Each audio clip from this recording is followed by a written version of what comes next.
Today's story is about a 3-year period in France where people were going missing at an alarming rate and nobody knew why. But eventually it was discovered why.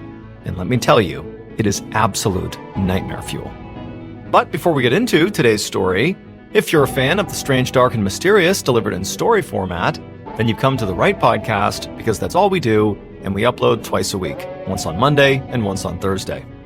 So if that's of interest to you, please offer to walk the Follow Button's dog, but then just immediately go sell their dog in the parking lot of a big box store.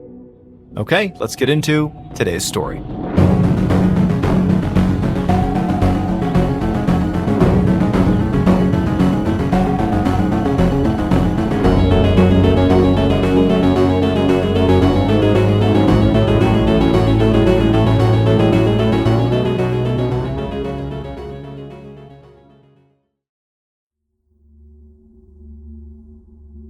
Early on the morning of January 12th, 1765, a 12-year-old boy named Jacques Portufis sat up suddenly in his bed, breathing hard. The room was pitch black that he was in, but he could feel he was sweating and his heart was racing, and he tried to shake his head to kind of wipe the nightmare he had just had from his mind, but he just couldn't do it. All he could think about was how in this nightmare, something had been chasing him, and he had been running for his life, and he was trying to get away, but whatever this thing was, this horrible beast that was following him, it just kept getting closer and closer and closer until it finally got him, and that's what woke him up. Jacques reached up and touched his face, and he realized he was crying, and he quickly wiped the tears away because he didn't want any of his brothers or sisters to see that he was crying. Jacques was the oldest of 8 kids in his family, and all of them slept in the same small room on straw-filled mattresses inside of their family's little cottage in the southern French province of Gévaudan. And so, Jacques, he's looking around the bedroom to make sure none of his siblings had woken up and seen him in this state, and he was relieved to see that they were all still fast asleep. Everybody made fun of Jacques for being a scaredy cat, for being a coward. And to Jacques, this really hurt his feelings because on some level, he knew it was kind of true. In fact, just a couple of months earlier, he had lost in a physical fight with a much younger boy, and afterwards, Jacques had cried. And the whole town had seen this happen, and so afterward all the kids began calling Jacques the wet chicken, and even Jacques' brothers and sisters began joining in and calling him the wet chicken and really making him feel totally ashamed. And it wasn't like the adults in this village were stepping up and protecting Jacques, because to them, Jacques was kind of like a liability. In this part of France, the winters were brutal. People died all the time in this village from the weather. And then the summers brought all these outbreaks of disease, which wiped out even more people in this village. And so by and large, where Jacques lived, it was kind of like the survival of the fittest. And many kids didn't live that long unless they were really hardy and tough, like their parents who had managed to survive for that long. But Jacques was just not like that. He was very gentle and peaceful, yet somehow he had survived. And Jacques really was not trying to become this kind of macho guy. Instead, he really wanted to be a priest, like his uncle. But his uncle lived far away, and so it was tough to see his uncle all that often, to learn about, how to become a priest. But anytime Jacques did get a chance to actually see his uncle, he would have a chance to read all these books and study alongside his uncle. And so for a little while, it was like Jacques was transported away from the hardships of his village to the life that in many ways he wished he had. A quiet, peaceful, very studious life. But deep down, Jacques felt like there was no chance he would ever actually escape this little village where he effectively was an outcast.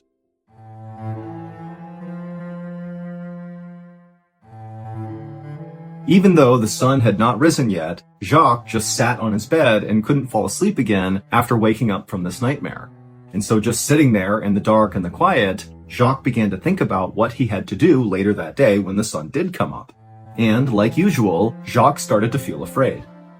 And so Jacques eventually just laid down with his eyes open, and he laid there until dawn, when one of his younger brothers, named Jean, who was 8 years old, rolled over and pushed him and said, "Hey, wet chicken, it's time to get up. It's our day with the sheep. Let's go."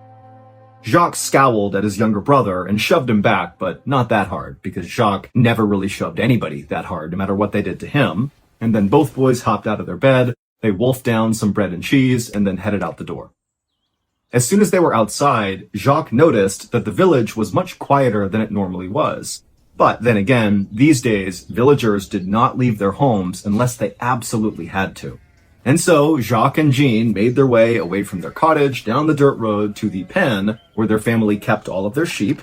And the boys opened up the gate and then used their staffs to kind of corral the sheep out of the gate back onto the road. And as the sheep kind of bleated and baaed and bumped into each other, the boys worked hard to kind of organize them on the road. And then once the sheep understood which direction they were going, towards the forest, a very familiar walk for the sheep, they kind of fell into line and just began walking very casually, like they knew exactly where to go. And once the sheep had fallen into this kind of routine rhythm, Jacques and Jean fell in behind them and just walked quietly after them. And as the boys walked, they both constantly kept looking left and right and ahead of the sheep and behind them, constantly scanning for danger, because they knew something was out here. For months now, children all across this province in France, Gévaudan, had been going missing. They'd go off into fields or pastures, like when they're moving their family's livestock around, and the kids would just vanish. And then sometimes, if they were found again, they'd be found totally mutilated far from where they should have been. The attacks on these kids across Gévaudan had begun a year earlier on June 30th, 1764. On that day, a 14-year-old girl, who actually was the older sister of one of Jacques' friends, had disappeared and then been found again later that day, partially eaten in a field near her home after she had not come home with the family's cattle. Now, of course, this was very tragic, but to this point, there had not been any other attacks, so there was no pattern here, and so the assumption was she must have been attacked by a wolf, which did happen, and often two children, because kids at this time in France were often in charge of tending to their family's grazing animals. The way Jacques and Jean were going out with their sheep, these kids were small, they couldn't really defend themselves, and if a wolf set onto them, there was very little they could do. But 5 weeks after this 14-year-old girl was found dead and mutilated in the field, 2 more teenagers were also found mutilated and dead in a field. And really, this was only the beginning. As summer turned to fall that year, more and more kids went missing and then turned up dead in fields, partially mutilated. And the more these attacks happened across southern France, the more people thought to themselves, this can't be a wolf. Number one, wolves don't go on extended human killing sprees. That's just not a thing. And number two, if it was a wolf, they would be eating more of their victims. They wouldn't just rip their body to shreds and then leave them. They would eat the meat. And so by this early January day in 1765, as Jacques and Jean were setting out for the day with their family's sheep, the death toll from whatever was killing these kids was now well into the dozens. People in France had begun calling whatever was killing these children the Beast of Gévaudan, and stories about this creature began popping up in newspapers all over France. People all across southern France began forming these huge hunting parties to go out into the forests and the wilds of Gévaudan to find this creature and kill it, but they would always come back empty-handed. And then every now and again, a hunter would be out and they would see a huge wolf and they would kill it and they would declare that they had found and killed the Beast of Gévaudan. But the attacks on these kids all across this province just continued. So obviously that wolf was not it. And so as these attacks continued, all the fairs and festivals that normally would pop up all year long, all across southern France, those all stopped because people were afraid to go out in fear of this creature. And then, of course, in villages like Jacques' village, people really just stopped going out unless they had to, again, because of the Beast of Gévaudan. But Jacques and Jean's family relied on their livestock, and they needed their sheep to go out and graze. And so, on this day in January, Jacques and Jean had to go out because their sheep had to graze. Their family relied on the sheep, livestock was their livelihood, and so this was a mandatory thing.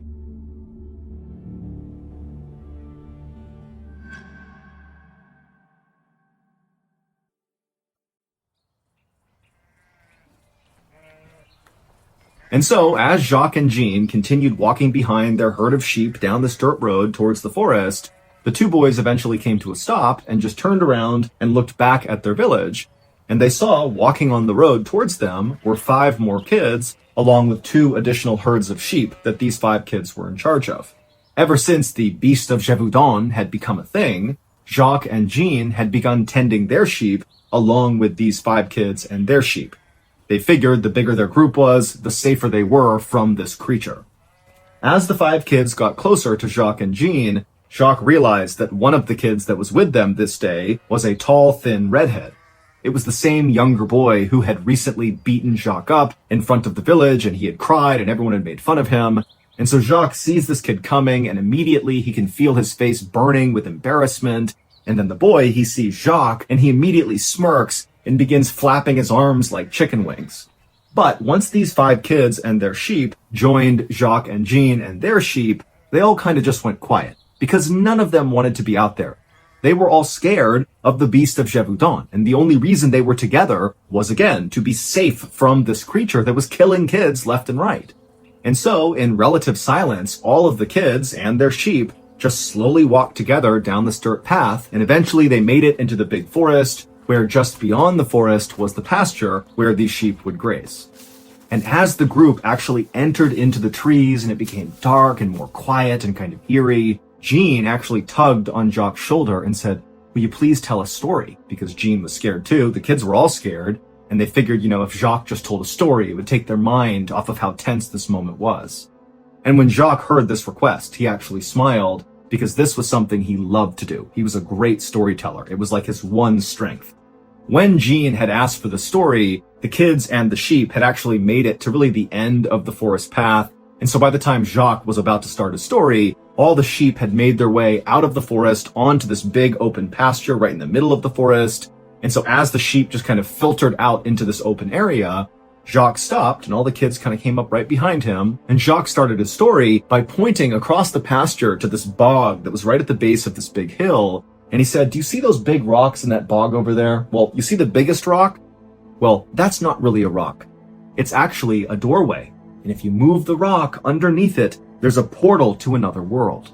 And so as Jacques began telling this very creative story about this kingdom that existed underneath the bog, he sat down against a rock, kind of facing out towards the sheep, and all the other kids kind of filed in around him, taking seats, with Jean, his brother, sitting right behind him to his right.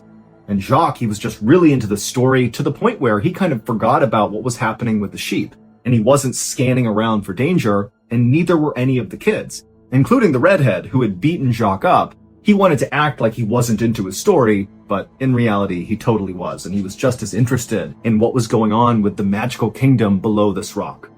And finally, when Jacques got to the end of his story, where this evil giant that had been tormenting the kingdom under the bog had been tricked by an orphan to try to go through this magical portal into their world, and the giant had gotten stuck in the doorway because he was so big, and he never tormented the kingdom again, and they lived happily ever after. When Jacques got to that point in the story and all the kids are totally locked in and not paying attention to anything else, 2 things happened in rapid succession. The first was, even though Jacques is telling the story and focusing on that, in the back of his mind, he registers hearing the sound of twigs breaking somewhere right behind him, almost like the sound of someone or something moving along the forest floor. And the second thing that happened was the red-headed kid who had beaten up Jacques, without saying a word, just stood up and began sprinting towards the pasture. And for a moment, Jacques thought this kid, who was kind of like a bully, was doing this on purpose to be rude to Jacques, to kind of run away at the climax of the story like he didn't care about it. But then Jacques realized that he smelled something terrible behind him. But when Jacques turned around to see what was making this smell, he saw that his brother, Jean, who had been sitting right behind him to his right, was now gone, and where he had been sitting was just his staff laying on the ground. And for a second, Jacques just couldn't process what his eyes were seeing. He didn't understand how his brother could have gotten away from him without him noticing. But before Jacques could do anything, all the kids around him that were still there began screaming and pointing up towards this hill that was right behind them. And so Jacques turned around, and to his horror, he saw there was this huge 12-foot tall creature that was covered in fur. It looked like an oversized wolf, but it was standing on 2 legs, and its bones seemed like they were too big for its own skin, and it made it seem very angular and jagged. And as it kind of loped grotesquely up the hillside, Jacques realized it was carrying in its front arm Jean, who was screaming and kicking but could not get away from this creature. Jacques understood that this was the beast of Gévaudan, and it was going to go kill his brother.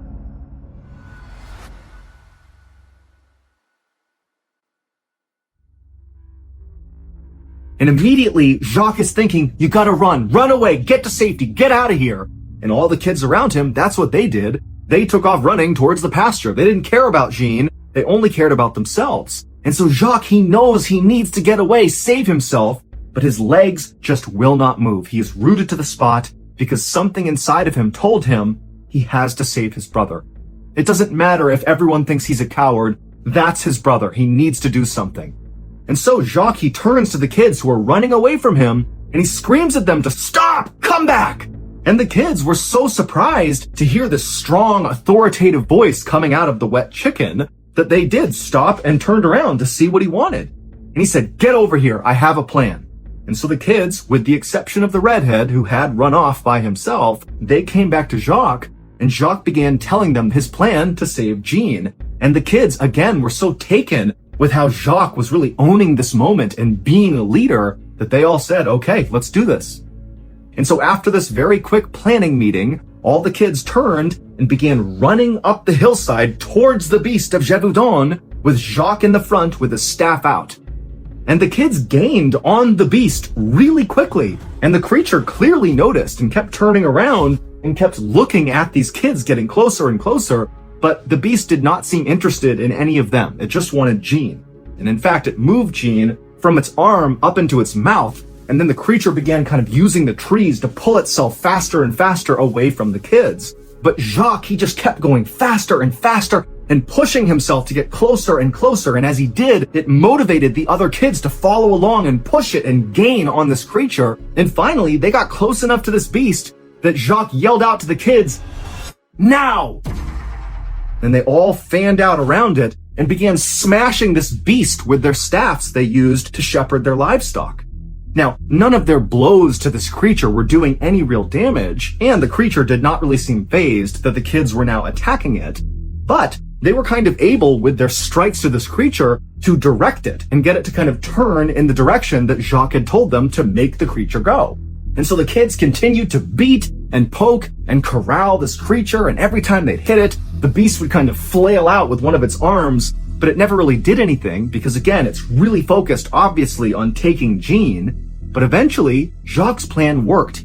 He had corralled the creature to the top of the hillside, right over where that bog was, where those rocks in the middle were part of the story that Jacques had told about how there was this portal to another world. And once this creature was positioned where Jacques wanted it, he again yelled to the kids to do the next phase of their plan. And all the kids kind of fanned out to the top of the hill, and with their staffs, they beat and poked this creature down the hill into the bog. And as they did this, Jacques kept looking to see if Jean was alive, because earlier he had been screaming and kicking, but now there was blood all over his brother and he was limp in the creature's mouth and he wasn't making any sound. But Jacques didn't care. He wanted to get his brother back, dead or alive. And so finally, Jacques stepped forward from the group and he wound up and he smashed the beast as hard as he could, hard enough that the beast actually kind of stumbled forward into the actual marshy bog. And what Jacques knew about this bog and why he had come up with that particular story about there being a gateway to another world is weeks earlier, he had actually accidentally stepped into this bog and saw it was really deep. And he had been lucky enough that he had grabbed a rock and kind of pulled himself out, because if he hadn't, the bog kind of functioned like quicksand. You could get stuck in the bog and never get out again. And this is what happened to the beast of Gévaudan. It went feet first into the one spot of the bog that Jacques had had all the kids corral it to, that was the deepest and most dangerous part. And as soon as the beast stepped into it, it sunk down to its waist. And immediately the beast reached out with its huge muscular arms and tried to pull itself out of the bog, but it couldn't. It was stuck. And so in its panic, it let go of Jean from its mouth, and it actually turned around and it looked at Jacques and the other kids. And when it did, Jacques almost lost his nerve, because when he saw this thing face to face up close, he saw this was not a wolf's face. This was almost like a human face. Its eyes were making distinct eye contact with Jacques, and it was furious. It was like the beast understood that Jacques had just trapped it. He had tricked the beast into walking into this bog, and it wanted to kill Jacques. And for a moment, Jacques was totally entranced by this creature's eyes. It just struck him that this looks human. It looks intelligent. What is this thing? And while Jacques was kind of in this daze, the creature reached forward and slashed his stomach wide open, and Jacques fell backwards on the ground, but luckily he was far enough away from the beast that he couldn't be pulled back in. And in this kind of frantic moment, one of the other kids saw an opportunity and ran forward, grabbed Jean, who was laying on the surface of the bog, and he pulled him away from the beast. And the beast whipped around. He tried to grab Jean, but he couldn't. And so all of a sudden, all these kids were safely away from the beast of Gévaudan, who was totally trapped. And so at this point, the other kids who were not hurt, they scooped up Jacques and they scooped up Jean, and they began running away from the bog across the pasture back towards the village, leaving the beast where it was. And as they ran, they heard it bellowing out and roaring and trying to pull itself out, but it still just remained in the bog. And finally, as they got back to that dirt path that led back to the village, they saw there was a group of armed villagers running towards them, because it would turn out the redhead who had ran off, he had told the village, and they were coming out to help the kids. And so as the armed villagers met with the kids, they told them where the beast was, stuck in that bog, and the villagers took off to go kill the beast. And then the kids, along with Jacques and Jean, they went into the village. They were put into a home and put on beds, by which point the village doctor had come over and began treating both of them. Jean was alive, but just barely. He had lost a lot of blood, and the beast had grabbed onto his scalp and really crushed his skull, but he would ultimately survive. As for Jacques, it was a very painful wound that he had sustained on his stomach, but none of his internal organs had been damaged, and so he would also survive as well. As for the armed villagers, even though they very quickly got out to that bog where the beast was, when they got there, the beast was gone. And the beast of Gévaudan would continue to kill people for another 2 years, until June 19th, 1767, when a hunter happened to encounter it in the middle of a forest, and he shot and killed it. And by that point, over 100 people had been murdered by this creature. The hunter would drag the carcass of the beast back into his village, and a doctor would perform an autopsy, but the doctor was unable to identify what kind of animal it was. It did kind of look like a wolf, a really huge wolf, but its body was just so misshapen and its bones were too big, and it clearly walked on 2 legs, not on all 4s, and so there was never any definitive information about what this even was and how this even happened. But when they opened up its stomach, they did find human body parts. Jacques was one of the only people to have ever survived an encounter with the beast of Gévaudan, and so he was celebrated all across France. And he quickly went from being the wet chicken to the little hero, and his story would reach as far away as Boston, Massachusetts. And in fact, Jacques' story was so well publicized that it eventually reached King Louis XV, and he was so moved by it that he invited Jacques to come meet him, and after meeting Jacques, he loved him and offered to pay for his entire education.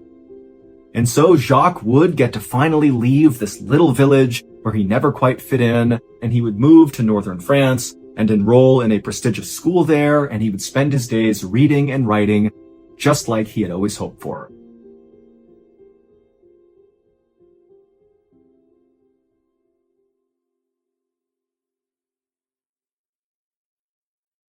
A quick note about our stories. They are all based on true events, but we sometimes use pseudonyms to protect the people involved, and some details are fictionalized for dramatic purposes. The MrBallen Podcast, Strange, Dark, and Mysterious Stories, is hosted and executive produced by me, MrBallen. Our head of writing is Evan Allen. Our head of production is Zach Levitt. Produced by Jeremy Bone. Research and fact-checking by Shelley Shue, Samantha Van Hoos, Evan Beamer, Abigail Shumway, and Camille Callahan. Research and fact-checking supervision by Stephen Ear. Audio editing and post-produced by Whit Lacasio and Cole Lacasio. Additional audio editing by Jordan Stidham. Mixed and mastered by Brendan Kane. Production coordination by Samantha Collins. Production support by Antonio Minata and Delana Corley. Artwork by Jessica Clogston-Kiner. Theme song called Something Wicked by Ross Bugden. Thank you for listening to the MrBallen Podcast. If you enjoyed today's story and you're looking for more bone-chilling content, be sure to check out all of our studio's podcasts. There's this one, the MrBallen Podcast, as well as MrBallen's Medical Mysteries, Bedtime Stories, Wartime Stories, Run Fool, Redacted, Late Nights with Nexpo, and A Twist of History. All you have to do is search for Ballen Studios wherever you get your podcasts. To watch hundreds more stories just like this one, head over to our YouTube channel, which is just called MrBallen. So that's going to do it. I really appreciate your support. Until next time, see ya.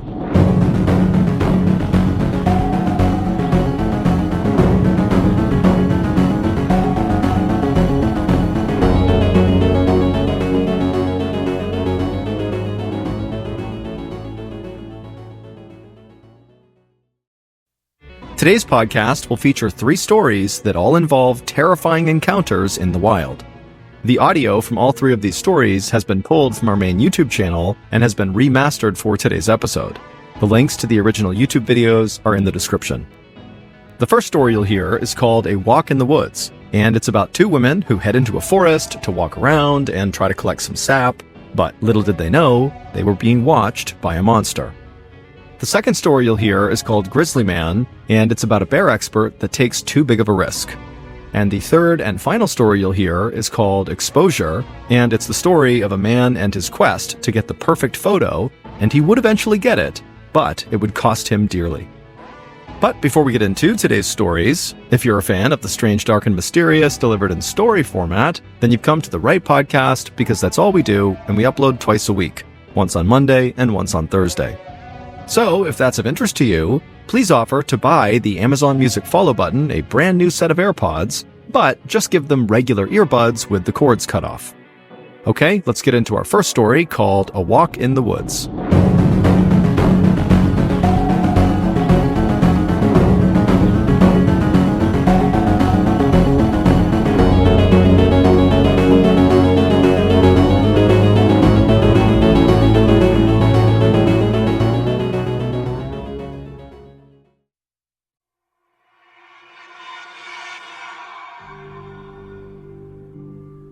On the afternoon of May 11th, 2015, 55-year-old Natalia was gathering sap inside of a Russian forest with her 82-year-old friend Valia. The 2 of them had been coming to this grove of birch trees for many years. They enjoyed the peace and solitude of nature, and it was also a good place for Natalia to bring her little dog so he could run around while they collected the sap. It was a perfect spring day, the weather was very mild, the sun was out, and the 2 friends had a great time just kind of moving around to the different birch trees, using their little drills and hammers to get their taps into the tree, and then they'd put their glass bottles underneath each tap to collect their harvest. And then at some point, Natalia felt like she had all the sap she would need, and she began gathering up her things to get ready to leave.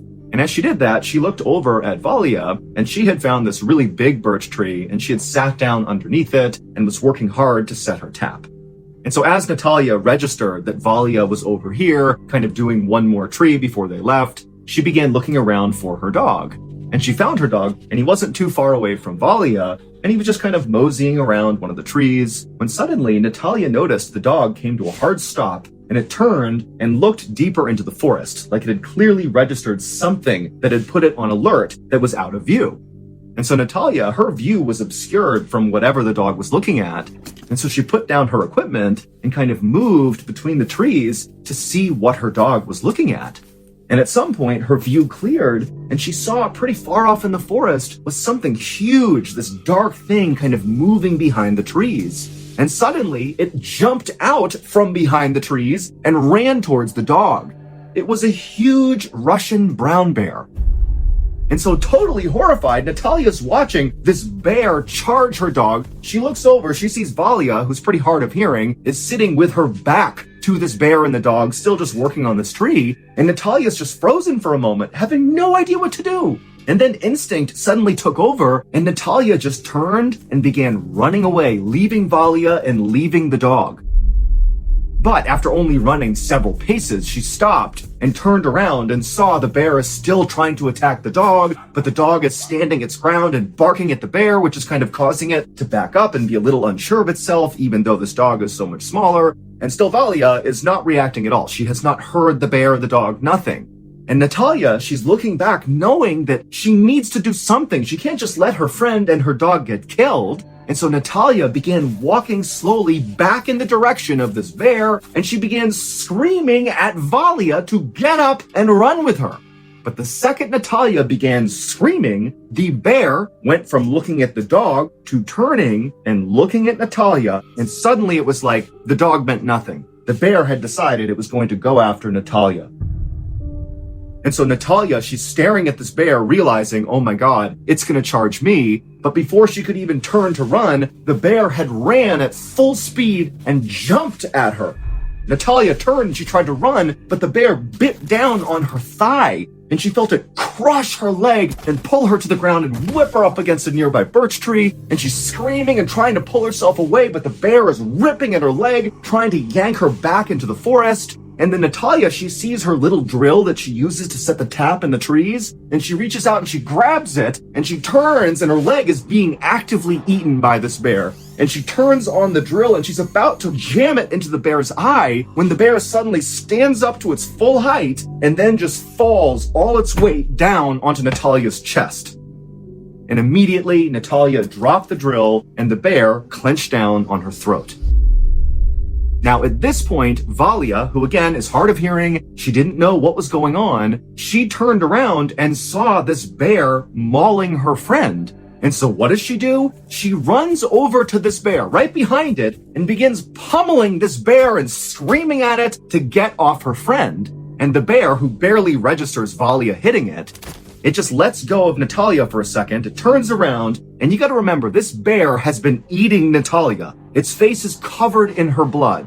And it turns and looks at Valia, and Valia, she's terrified. She begins stumbling backwards, and the bear is clearly about to jump on Valia when Natalia, who's barely alive, she sees this happening, and she just begins screaming at this bear while she's laying there bleeding out, trying to attract the bear to come back and keep eating her to spare Valia. And it works. The bear, hearing Natalia screaming behind it, forgets about Valia and turns back around and resumes eating Natalia. And then just seconds later, the bear actually lifted up Natalia by her neck, and it ran off into the woods carrying her.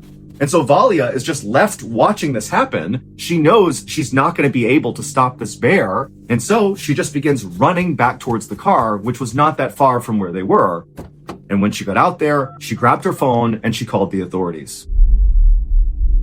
About an hour and a half later, hunters sent by the police, along with animal control, arrived at this parking lot, and they found Valia, who was totally in shock, and she would tell the hunters and animal control where this birch tree grove was, where all this happened. And a moment later, the authorities headed into the woods.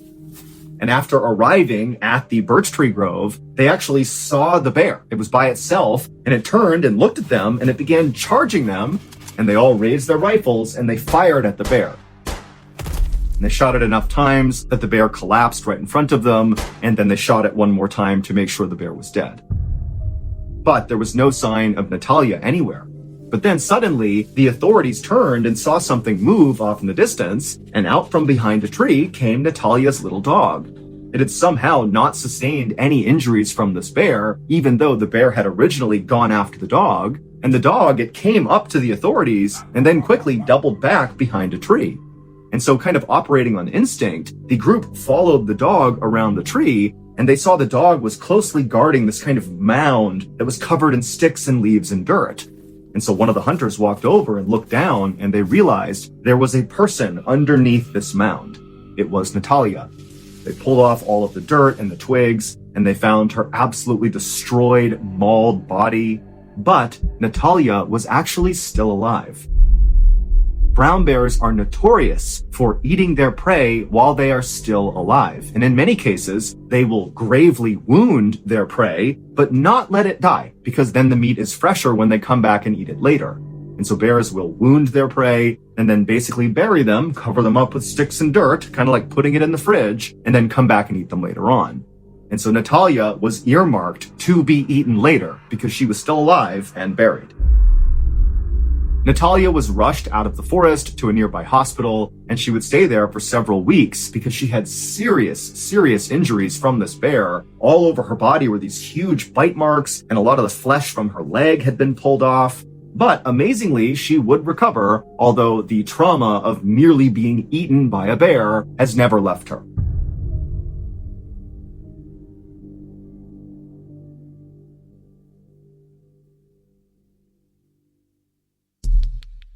Our next story is called Grizzly Man.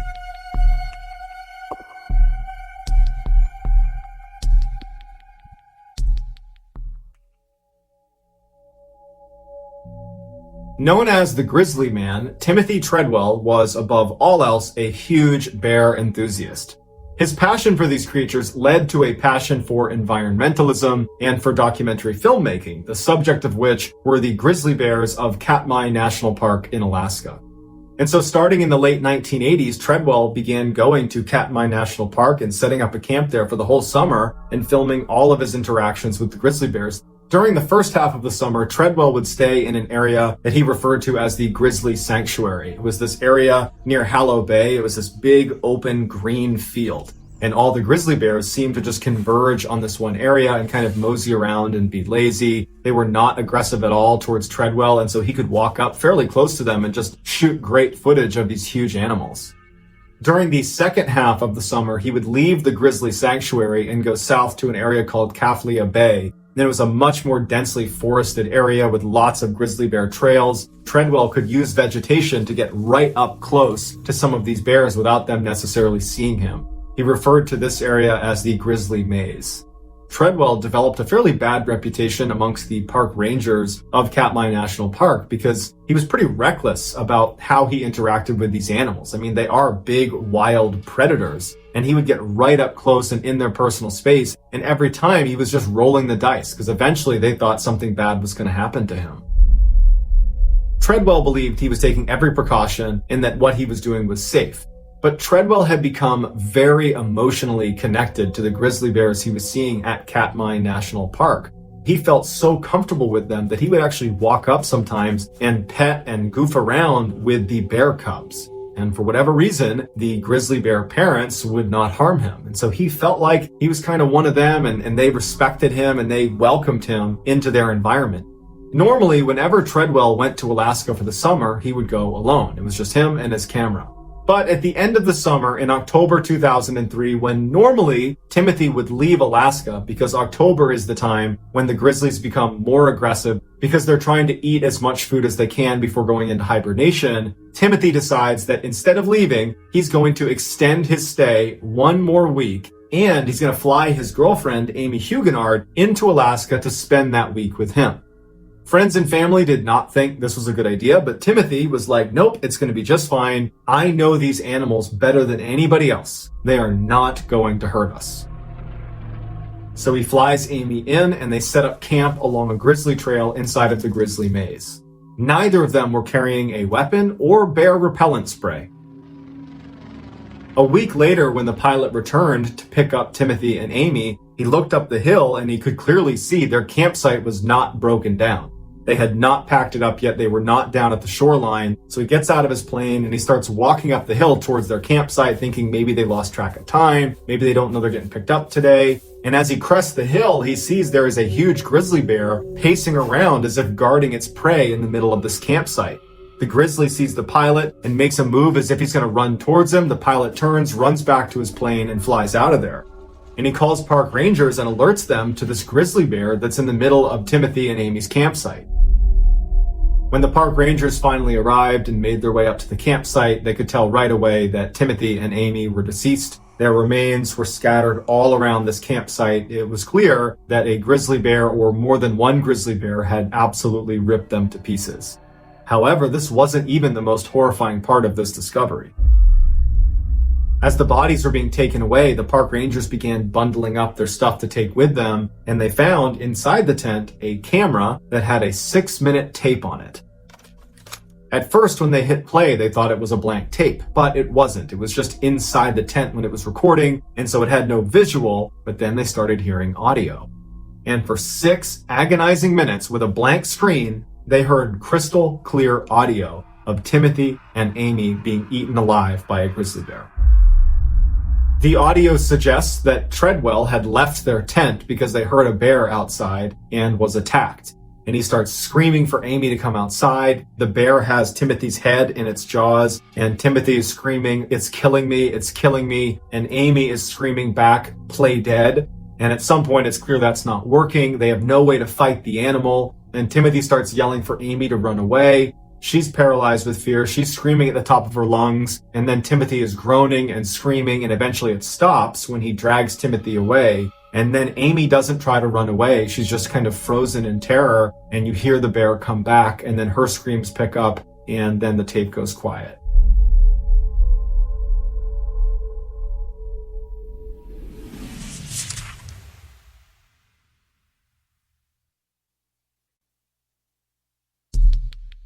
The next and final story of today's episode is called Exposure.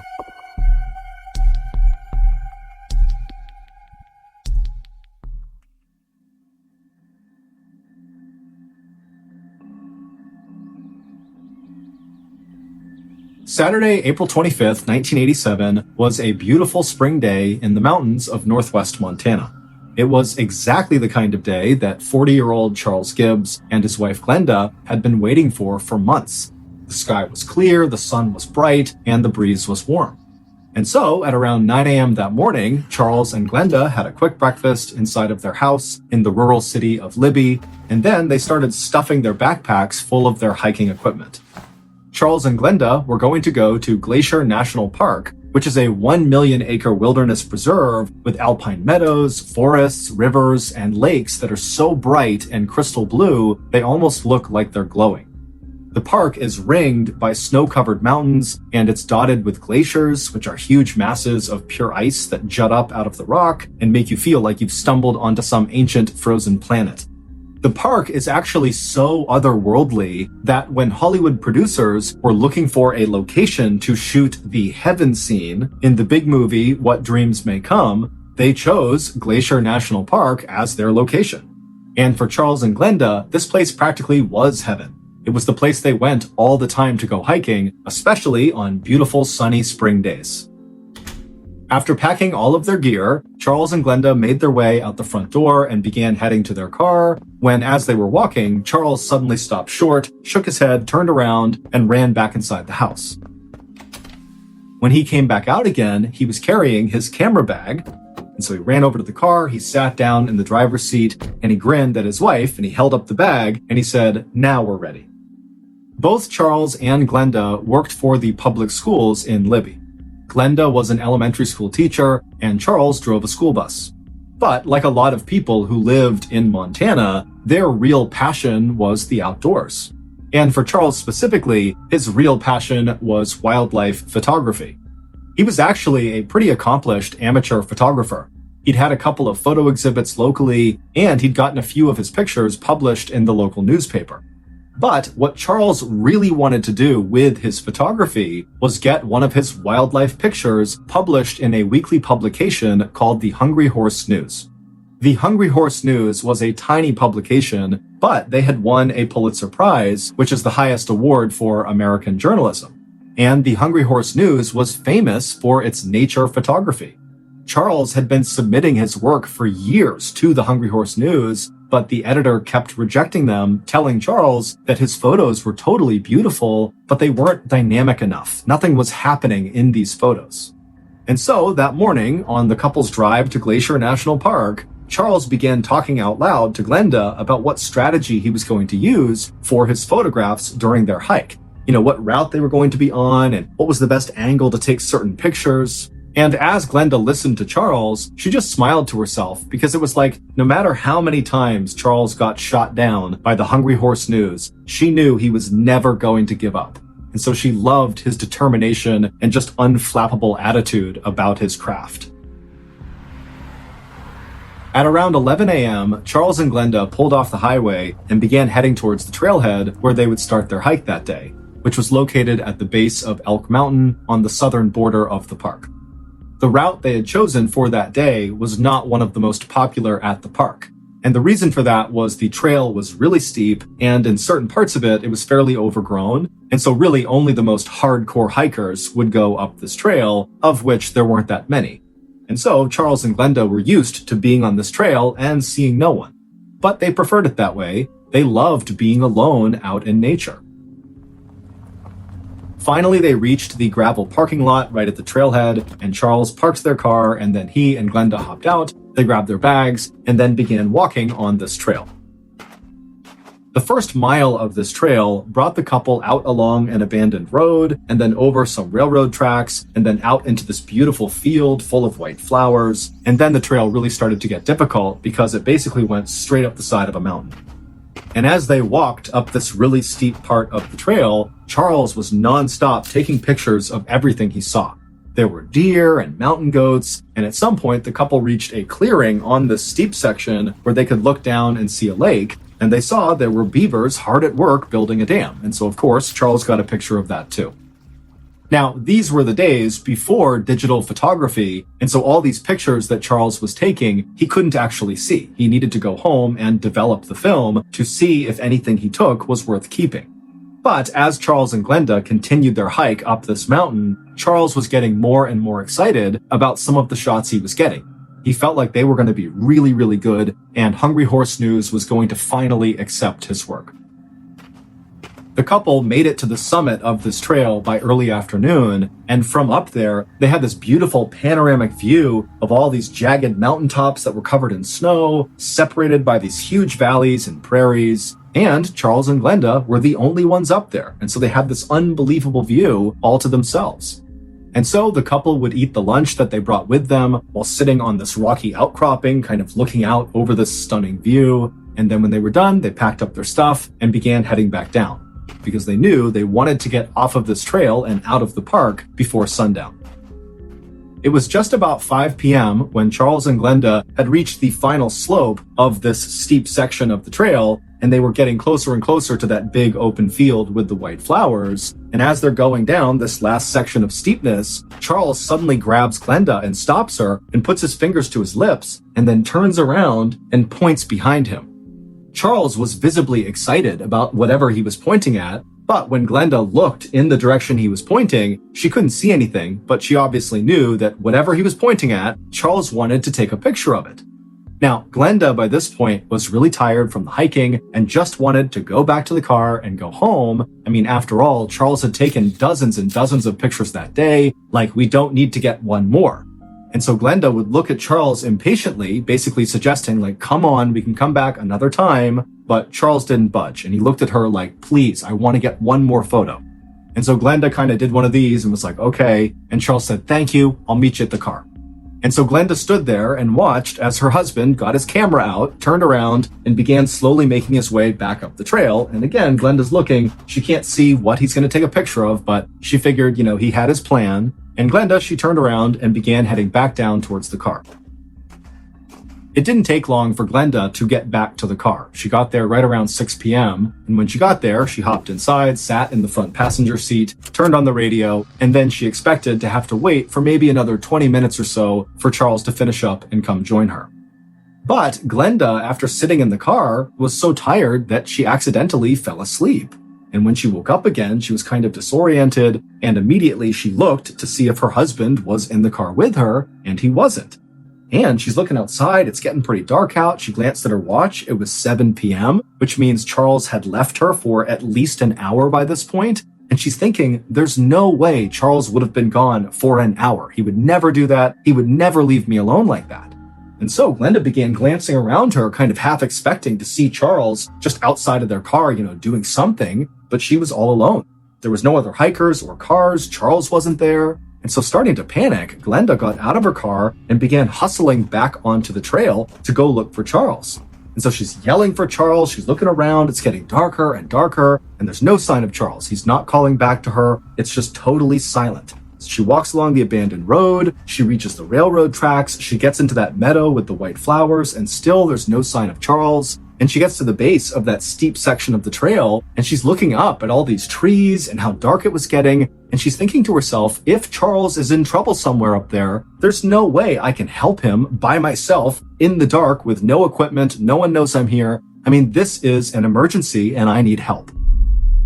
And so Glenda would scream a few more times for Charles, and after not hearing any response, she turned and ran all the way back to her car. She turned it on and she drove to the nearest ranger station.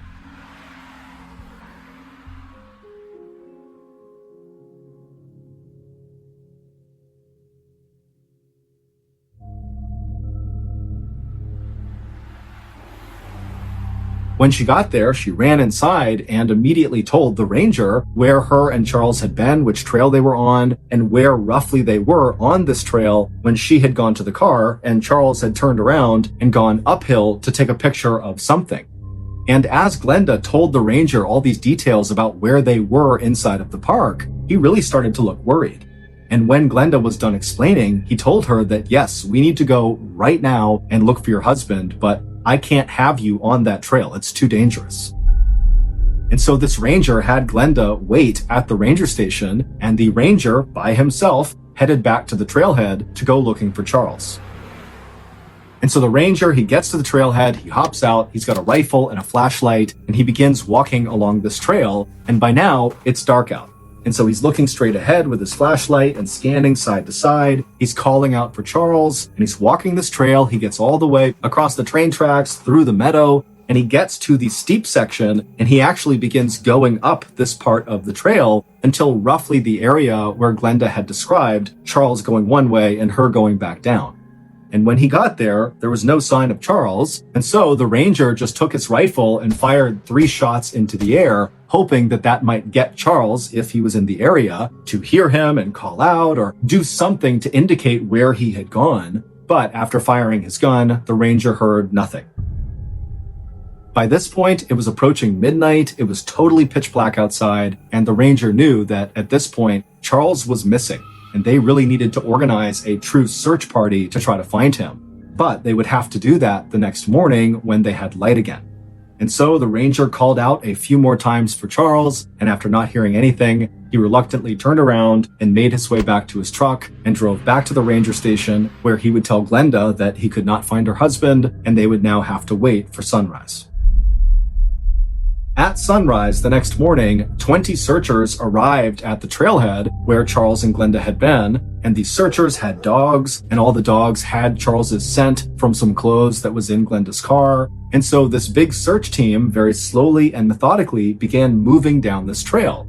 And so they went across the abandoned road, over the train tracks, through the meadow with the white flowers. They got to the steep section of the trail, and they got all the way up to that point where Charles and Glenda had separated, and Charles had gone uphill to do whatever he was going to do. And it was at that point on the steep section that one of the searchers' dogs picked up Charles's scent and took off running uphill. And the searcher, whose dog this was, took off running after the dog. And the dog, it went up for a little while, up the steep rocky outcropping, and then it turned and began going down again until it reached a different meadow. So not the same one they walked through with the white flowers. This was farther away to the right. And in this meadow, the dog, who still very much had the scent, began to slow down, and it went straight for this tree. It was kind of a standalone tree right at the base of this steep section, and this tree had low-hanging branches, maybe 5 feet off the ground, and the dog went right up to the tree, and then it stopped for a second, and the searcher by this point had caught up to the dog, and so he's looking at this tree. And he sees the ground looks really disturbed, and there's deep gouges in this tree. And then the dog went around this tree and sprinted another 50 feet or so, and then stopped, like it had found something. And when the searcher caught up to his dog, he looked down and he found what they feared the most. It was Charles, and he was deceased. His body was totally mangled, his arms and legs were eaten away, there were deep cuts and gouges all over his body, and there was a blood trail from Charles all the way back to this tree. Also, just a few feet from Charles's outstretched hand was a camera, Charles's camera. Now, it was obvious that something horrific had happened to Charles, and there were clear signs of a struggle that took place near this tree, and then also over here where he was found, there were clear marks on the ground that there was some sort of fight that happened right here. But interestingly, Charles was carrying a gun, but it appeared that he did not unholster it and he didn't fire it. Instead, it almost looked like whatever was happening to Charles, he refused to put his camera down, which is why it was so close to his hand when he finally died. And so it was decided that the only way to determine what happened to Charles would be to develop his camera, to figure out what he was taking pictures of before he died. And so authorities would send off Charles's camera roll to be developed, and 2 weeks later, when they got it back, they couldn't believe what they saw. The photos very clearly told the story of what happened to Charles. This is what happened after Charles left his wife on that trail. When Charles stopped his wife and signaled to her that he wanted to take one more picture up the trail, he had found a photographic opportunity of a lifetime. The warm spring weather that had drawn Charles and Glenda out of their house to Glacier National Park had also woken the grizzly bears in the park from their hibernation. And what Charles had seen up the trail was a mother grizzly bear and her 3 cubs. The first few photographs that Charles would take of these bears were shot from a good distance away, and it just showed the mother bear and her 3 babies just kind of sauntering around the rocks, not really paying any attention to Charles. To Charles, grizzly bears were the most majestic creatures in nature. He didn't just love them, he viewed them as if they were sort of magical in some way. He was always going to local town meetings to speak about grizzly bears' beauty, and we needed to defend their natural habitat. As such, anyone who knew Charles knew about his passion for grizzlies. And while of course Charles knew that grizzly bears were dangerous, he also thought that the bears, who were very smart and sensitive, could sense his own very gentle and protective feelings towards them, and so if he was around them, they would never perceive him as a threat. Charles had taken some very good photos of other bears, black bears, but he had never taken what he called the definitive grizzly bear photo. And it was going to be this definitive grizzly photo of the mother and her 3 cubs that would finally get him a spot in the Hungry Horse News publication. As Charles took more and more photos of these bears, you could see in the photos that Charles was getting closer and closer and closer to this mother bear and her cubs. It was obvious that he was tracking them, even as the mother bear and the cubs were clearly trying to walk away from him. Finally, when Charles got about 50 feet away from this family of grizzly bears, he must have kicked a rock or stepped on a twig that broke that startled the bears. And so the second to last photo that Charles would take of this family shows the mother bear very clearly turning around to look at Charles, and she's making perfect eye contact with him, as is one of her cubs. Charles would take one more photo, and in this photo, you can see the bears are not just staring at Charles, they are running towards him. They are charging him. And it was likely after taking this photo that Charles realized the danger he was in. At this point, Charles tried to make a run for it by running down the side of this mountain. He got down to that tree with the low-hanging limbs, and he attempted to climb up into it, maybe hoping he could get one more picture of this bear if they would just leave him alone. But the mother bear and her cubs, they came charging down. They saw him up in the tree, and the mother bear began climbing into the tree, and she reached Charles. Now, she likely weighed about 400 pounds, and when mother grizzly bears are defending their young, they are absolutely merciless. And so she must have grabbed him or bit onto him and yanked him from the tree.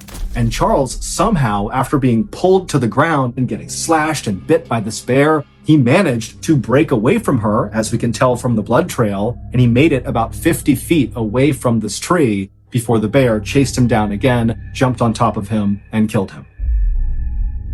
When authorities figured out that Charles had managed to briefly get away from this mother grizzly bear and made it 50 feet away from her, they wondered why he hadn't pulled out his gun and shot at the bears to defend himself. But Charles's wife, Glenda, said it made perfect sense that Charles had not tried to harm this grizzly bear or her cubs. He loved grizzly bears, and he would never dream of leaving these 3 cubs without their mother. After Charles's death, the Rangers did not attempt to track down this bear and her cubs and do anything to the bears because they felt like the bears were just acting like bears and it was Charles who was in the wrong. And Charles's family and friends would say that is a decision that Charles would definitely support. Charles's photos of the grizzly bear family were published in the Hungry Horse News alongside an article about his death.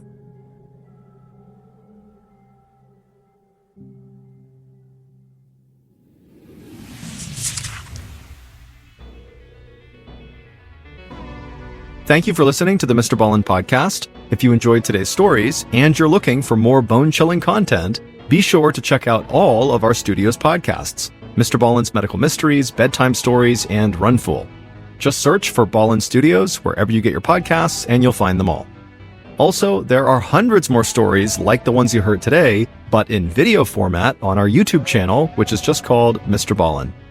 So that's going to do it. I really appreciate your support. Until next time, see ya.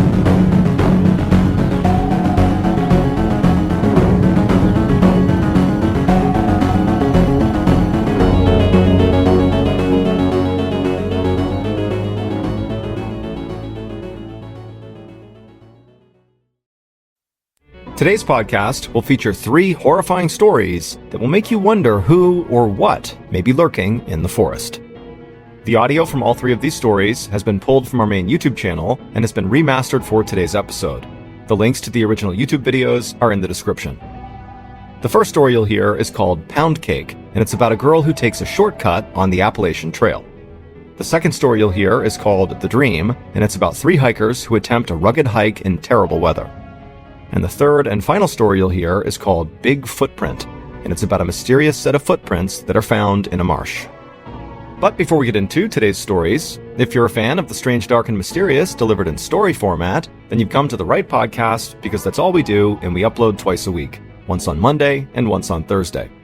So if that's of interest to you, please befriend the Amazon Music follow button, and when they hand you their phone for you to input your own number, Venmo yourself $1,000 and then hand their phone back. Okay, let's get into our first story called Pound Cake.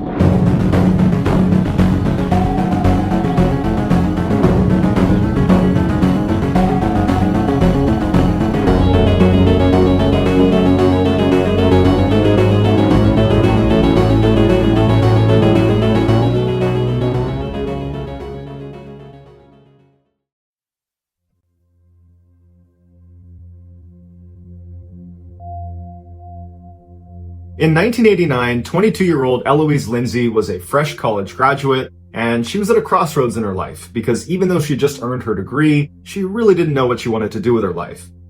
And because she was an experienced backpacker, she thought a good way to, kind of get her life together would be to go on a sort of retreat, go out into the woods, go out into nature, and kind of find herself. So she had planned this very detailed 43.3-mile hike along the Appalachian Trail, starting in South Carolina, where the first 7 days of the hike she would be totally on her own, and then at the 7-day mark she would meet up with a friend at a particular rendezvous point. Her friend would give her resupplies and would be her companion for the rest of the hike. When Eloise told her parents what her plans were, they were not concerned for her safety because she was an experienced backpacker. She had made trips like this before, and so they said, "Great, we'll see you when you get back." So on November 4th, Eloise sets out to begin her journey down the Appalachian Trail. And the first couple of days of her hike were great. The weather was beautiful, the scenery was amazing, and she had all this time to just kind of be by herself and look internal and think hard about what she wanted to do with her life. But on the 3rd day, when she woke up, she was sleeping inside of a tent she had camped just off the trail. She woke up and she had this intense sense of dread. She couldn't really place where it was coming from, but she knew something was wrong, and she's kind of doing inventory of her life, like, what did I forget? Is there something that I'm just not thinking about right now? But she kind of pushes it aside mentally and thinks, okay, you know what? I'm just going to pack up my campsite here and get hiking, and I'm bound to, come up with what it is that's making me feel this way.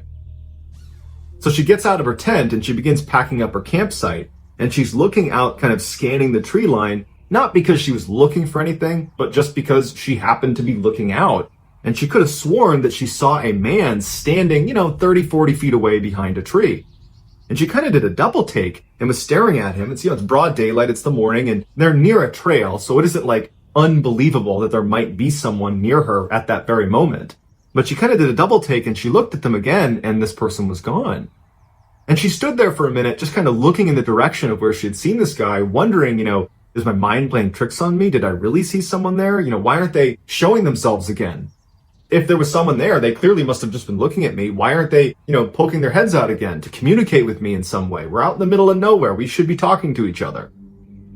But the guy never shows himself again. And so as she's standing there wondering what she should do, she isn't ready to yell out to this person because there's part of her that's a little bit nervous about yelling out to some stranger in the middle of the woods. But she starts to get this really intense feeling that she's being watched. And it feels an awful lot like the sense of dread she had while she was in the tent. And she's starting to wonder, are my instincts or is my sixth sense picking up that I'm being watched? Like there's some predator out there looking at me right now? And even though she has no way of knowing if that's actually true, she's alone in the middle of the woods, and even though she's experienced, she can't help but feel really vulnerable. And because this guy is just not showing himself again, she feels a little bit threatened. And so she begins to panic and she starts packing up all of her stuff as quickly as she can. And as soon as she can, she takes off down the trail away from that guy she saw in the woods. as she was walking down this trail, she couldn't help but think someone was right behind her, and she kept turning around to see if this person or whoever it was behind her, and no one was ever there. But this visceral feeling that she was being watched, that sense of dread she had, it just was not going away. And so she started walking faster and faster. Before long, she was running, and she's realizing that she's in a section of the Appalachian Trail that's very remote. She's not near civilization. She's not near her next rendezvous point. And so she's thinking to herself, I need to get off this trail. I need to get to a road. I need to get away from here as soon as I possibly can. And so her options were to continue on this trail for several miles, and it would probably take her until well into the night before she was going to reach civilization, or she could take a shortcut, because she believed there was a road that was running parallel to her trail, but it was way down the mountain. It would require leaving the trail and basically cutting through the wilderness to get down to this road, but she was pretty confident it was right down there. And because this threat of this person or thing following her was so intense for her, she decided to leave the trail. She couldn't stand the idea of having to spend another night out in the middle of the woods with this person stalking her. And so she walks up the trail and starts running down the mountain. It wasn't long before she started to hear audible sounds coming from what she believed to be this person that was following her. And she would turn around and there'd be no one there. And then she started to walk, trying to listen as she's walking, and she would hear footsteps far away from her, and she'd turn and there'd be nobody there, but she was certain someone was following her, someone was stalking her. And the sounds that were coming out of this person, this animal, whatever it was, they sounded like, a deep male voice, but she couldn't recognize if it was a language of some kind. It just sounded more like a grunt or a yell of some kind.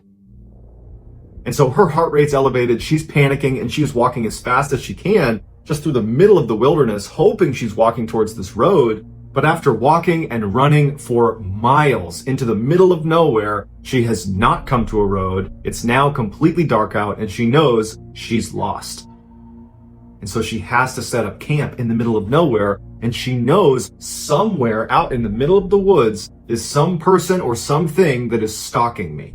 And she's all alone. She has no way to contact anyone. She doesn't have a cell phone. It's 1989. And so she sets up her campsite, and she gets in her tent. She zips it up, and she lays there hoping she doesn't hear any sounds. And sure enough, within minutes of being inside of that tent, she starts hearing those audible sounds coming from somewhere in the forest. And she hears what sounds like heavy footsteps walking around the perimeter of her campsite. All night long, she hears this. But luckily, they don't come up right to her tent. So there's some separation between her and whatever is making these sounds.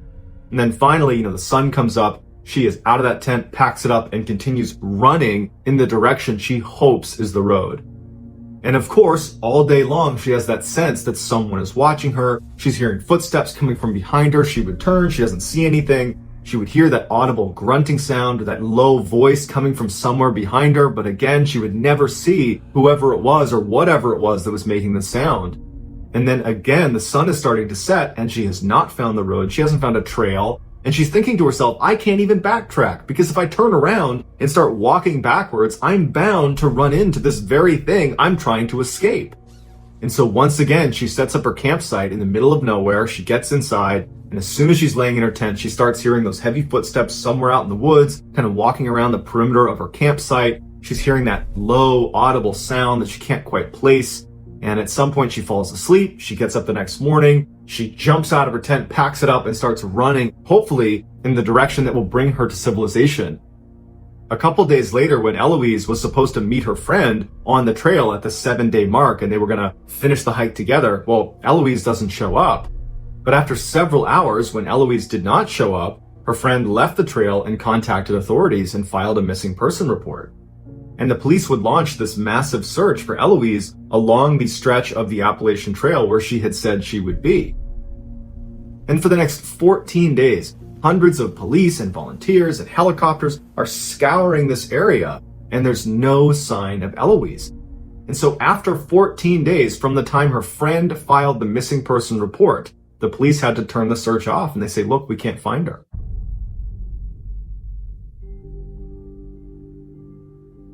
Two days after the search was terminated, so 23 days after Eloise had initially set off for her trek through the Appalachian Trail, A hunter that was out in the middle of nowhere near the Appalachian Trail discovers Eloise perched up against a tree. She's totally emaciated, she's dehydrated, she's delirious, but she's alive.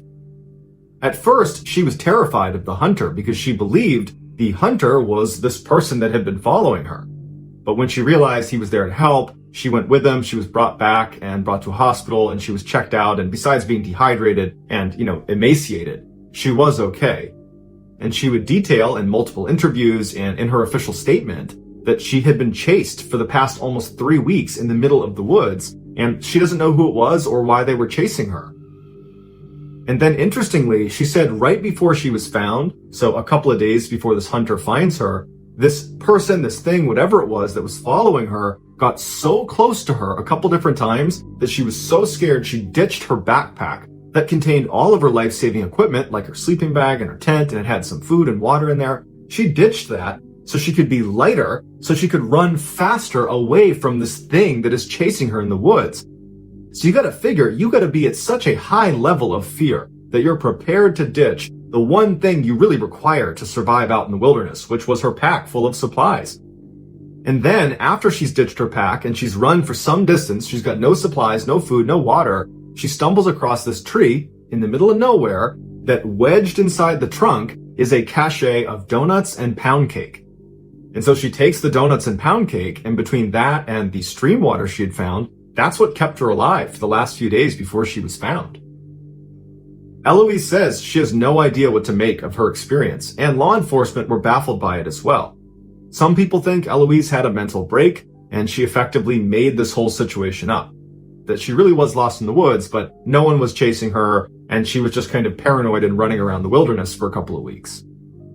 Other people, including park rangers that work that stretch of the Appalachian Trail, believe it's possible she could have been stalked by wild men, which are basically people that live out in the mountains that are effectively feral, that live off the land, and they've been known, according to local legend, they've been known to attack park rangers, and people that live out in that area have claimed to have seen these wild men, and they kind of match the description of what she was describing. But as of right now, there's no official explanation for what happened to her other than she got lost and was found again.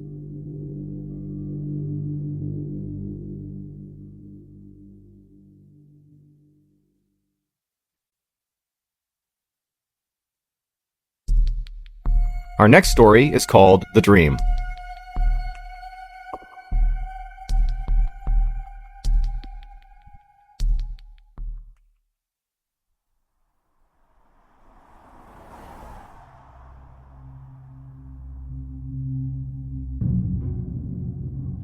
On March 7th, 1975, 21-year-old Mark Hansen, along with two of his friends from college, Ben Fish and John Chidester, arrived at a parking lot on the eastern side of the Appalachian Trail. All three of the young men were in incredible physical shape and were excited to spend their spring break challenging themselves on some of the trail's most rigorous hikes. The day before they were supposed to go, they almost canceled the trip because there was this terrible weather system that was coming over the trail. And they were thinking, it's going to be dangerous. It's not such a good idea. And then they started talking some more and they were like, well, we're already going to, challenge ourselves. It would be even more challenging to hike these really difficult trails with the inclusion of bad weather. So this is another way to, test our abilities. And so they kind of got pumped up at the idea of hiking the Appalachian Trail in terrible weather. So the guys arrive in the parking lot, the windshield wipers are furiously working to keep the pouring rain off. They hop out and they're getting soaked by the rain. They put on their ponchos, they grab their heavy packs, and they make their way over to the trail. Their plan was to move west along the trail until they hit the Tri-Corner Shelter, where they would spend their first night. The Tri-Corner Shelter is one of the many shelters along the Appalachian Trail. They are open to the public. There's no heating or electricity, but it provides shelter from the storm. You can go in there and, get in a sleeping bag and you'll be fine. But to get to the Tri-Corner Shelter, they would need to hike 16 miles, almost completely uphill, walking right into the wind, and it's raining on them, and it's supposed to snow later on, so it's just a treacherous first day. But they take off, they start walking up this trail, and after a couple of miles, John says, you know what, guys? This is awful. I think we should probably turn around. I think we've underestimated how bad this is going to be. Let's go back to the car and we'll do this another time. But Mark and Ben were like, oh no, we are committed. We are doing this. We are not turning around. And John's like, you know what? Suit yourself. I'm not going to do that. And he turned around and he left and he went back to the car and he would pick them up when they were done. After John turned around, Mark and Ben, they felt good. They felt tough. They're going to stick this hike out. And so they take off again, and Ben's in the lead. And Ben seems to be handling the poor weather and difficult hike and heavy pack a lot better than Mark is. In fact, over the next several hours, Mark would drift farther and farther back, and Ben would need to wait for him. And Mark would be hunched over, really just struggling with this hike. And then at some point, Mark yells to him and says, I got to take my pack off. I can't carry this much weight up this hill until we get to the shelter. I'm not going to make it to the shelter. Then Ben would say to him, if we don't get to the shelter for some reason, you're going to be stranded out here in this storm without any warm clothes, without your sleeping bag, without your tent, without your food, without your water. It's way too dangerous. You have to keep your pack on. And so finally Mark is convinced and he's like, oh, all right, puts his pack back on, and they continue moving. About an hour later at 7 p.m., they had reached the section of the trail where they knew they were getting close-ish to the Tri-Corner shelter. They were certainly well beyond the halfway point. But it was dark out, the temperature had dropped significantly. At this point, Ben is basically Mark's cheerleader, kind of egging him on to keep moving, and Mark's kind of staggering along this trail, and Ben and Mark are just hoping that shelter just appears at some point here because they don't know how much farther they can go. Another hour and a half goes by. They still haven't made it to the shelter. Mark is groaning. He can barely move. It's pitch black. The rain has now completely shifted over to snow, and it is just dumping snow on them. And Ben is concerned that, somehow did we take a wrong turn, even though they were on a really well-marked trail, and he knew they hadn't. He figured they must be so close at this point.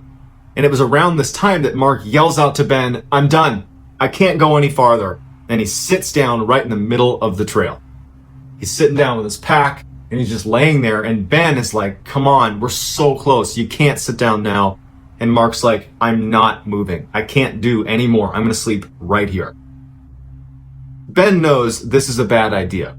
They did have warm clothes and sleeping bags, and they probably would be just fine sleeping out in the middle of the trail, but it just seemed so unnecessarily risky when there's probably a shelter maybe a couple 100 meters away, and he would turn out to be right. And so he decides he's going to walk ahead on the trail, and he's going to see if the shelter's there, but he only went about 100 meters. He was within maybe 100 meters of the actual shelter, but he never saw it. And so after going ahead and feeling like, man, I don't want to drag Mark any farther, if there's no shelter ahead, for all we know, we took a wrong turn. And so he turns back around and he goes back near Mark, not next to him, but close enough to him that he can see him. And he sits down on the trail too. He gets his sleeping bag out, he crawls inside, and he falls asleep.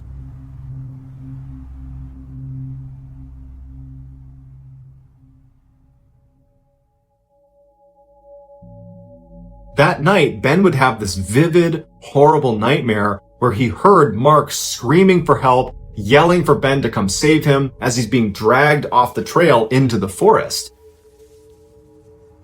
And it scared him so much that Ben woke up and he looks down the trail to where Mark is, and he can see Mark's backpack is sitting right on the trail. And so he thinks, oh, Mark's still there. And he's so tired, he's not about to get up and go check. He's like, that was just a dream. And he goes back to sleep.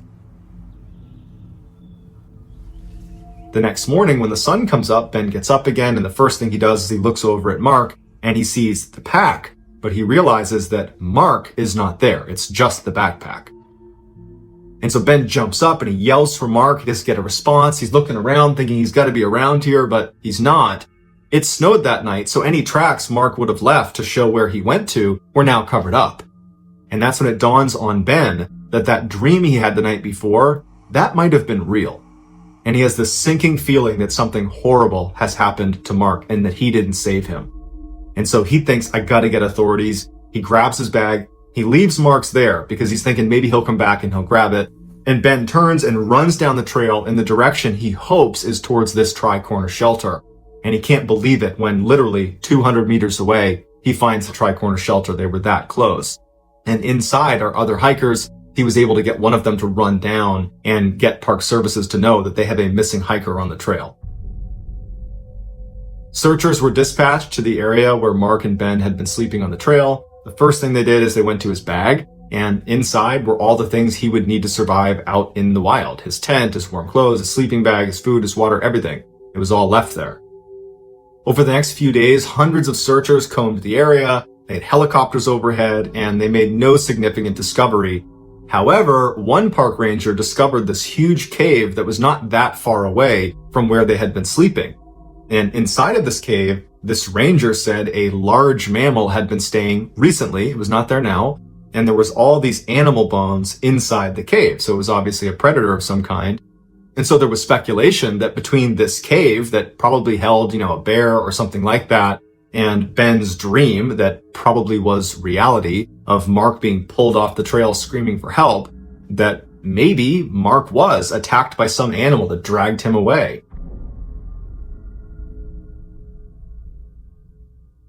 On the 9th day of the search, Mark's body was found.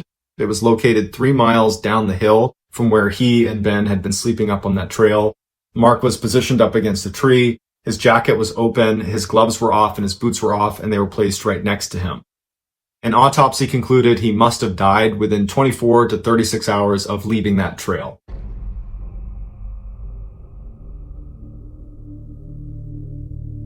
So there's lots of questions with this one, namely, why did Mark, in the middle of the night, get up, not tell Ben where he was going, and then leave the trail and walk 3 miles away? The trail they were on was very well worn, that even at night in a snowstorm, it would be very obvious if you were on the trail or if you were off the trail.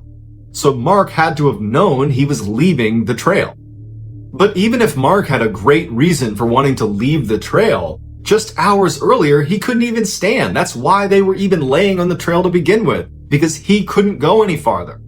So the idea that he can just jump up in the middle of the night and navigate this really difficult terrain for 3 miles in total darkness in the snow, that doesn't make sense either.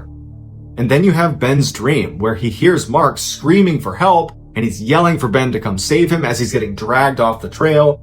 There's a good chance what Ben was hearing and seeing in his dream was actually playing out just several feet away from him down the trail.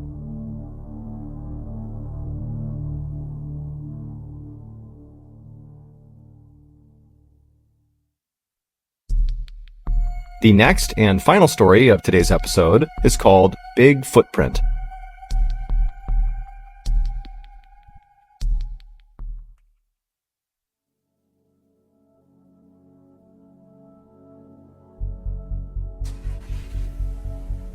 In early July of 1953, Mr. and Mrs. Huggin, along with their 3 young daughters, left their home in Winnipeg, Canada, for a 6-week summer vacation.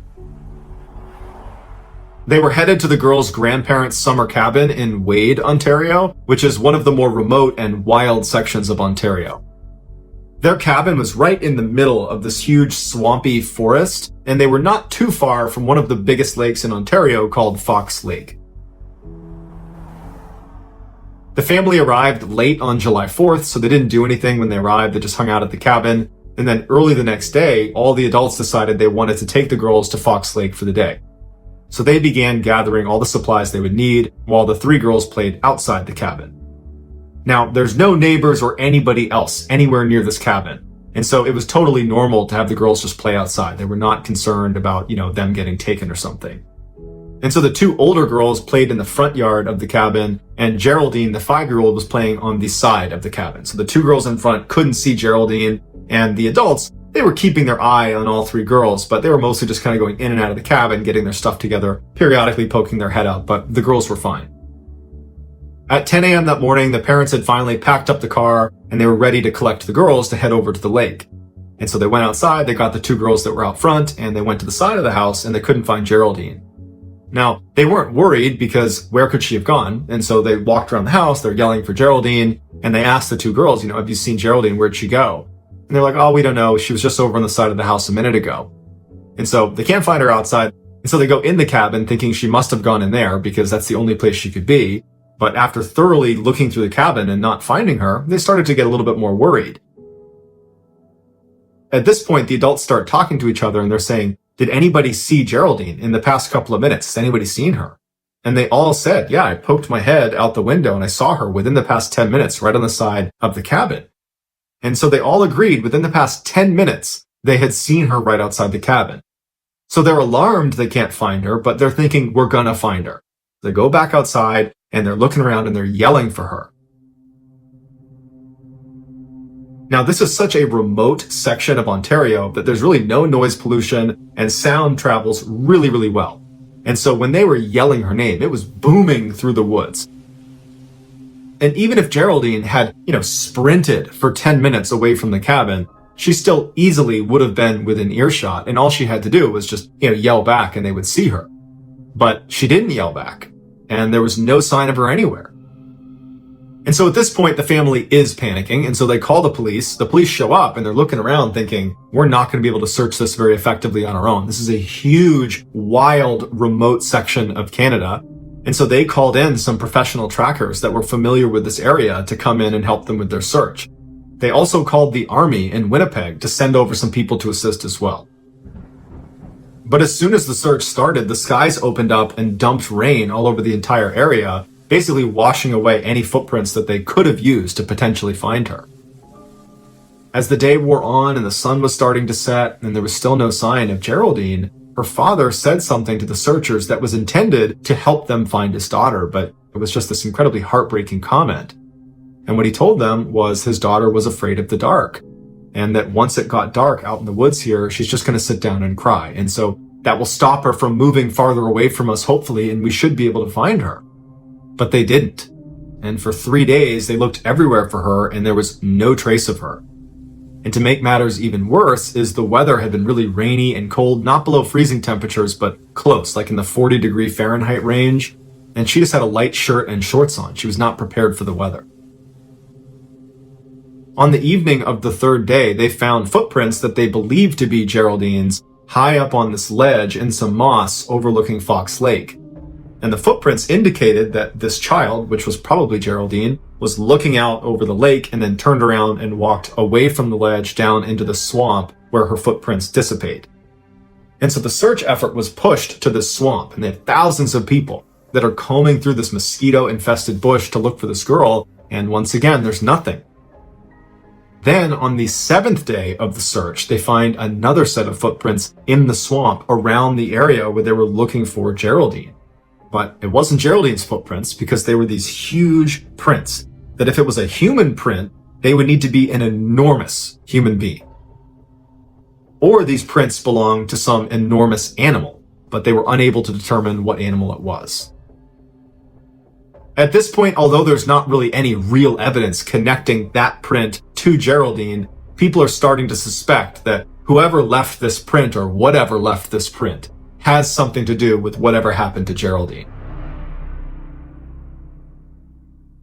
2 days later, so 9 days after Geraldine has gone missing, some of the professional trackers were 2.5 miles away from where that large print was found in that swamp and where Geraldine's footprints were found up on that ledge. They found a piece of her plaid shirt 2.5 miles away on the eastern shore of another lake called Long Lake. And so they pushed the search effort over to that section of Long Lake, and within 24 hours, they would find Geraldine's remains.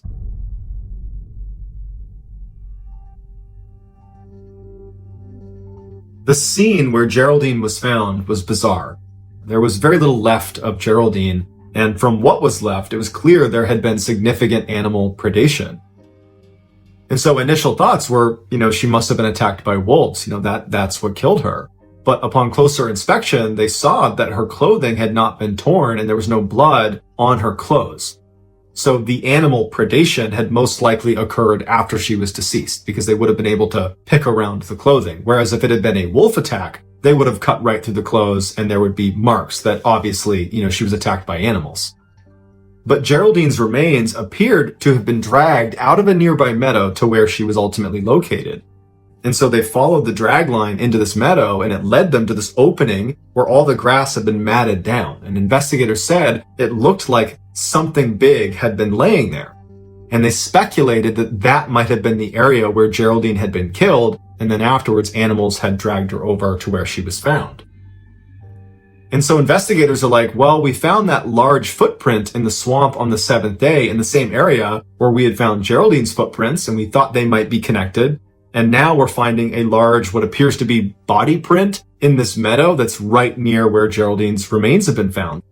And so probably whoever or whatever left that print in the swamp is the same one that left this print here in the meadow, and therefore is probably Geraldine's killer. But this left investigators with two theories that didn't really make any sense. The first one was, okay, these prints, the swamp print and this body print, belong to an enormous person, like a giant, who ran up to the cabin and abducted Geraldine and ran off and no one saw them or heard them. And for weeks, they've managed to totally evade capture despite being, again, an enormous person lumbering through the forest.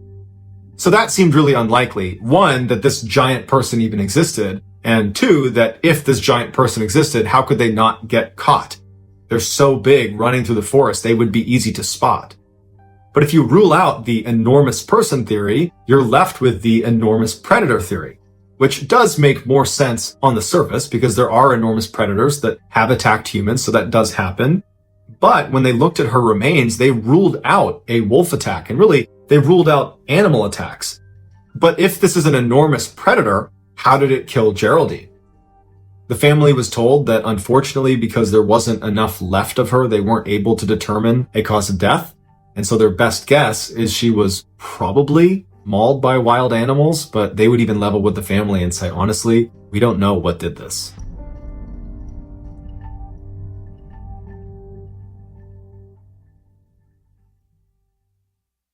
A quick note about our stories. They are all based on true events, but we sometimes use pseudonyms to protect the people involved, and some details are fictionalized for dramatic purposes.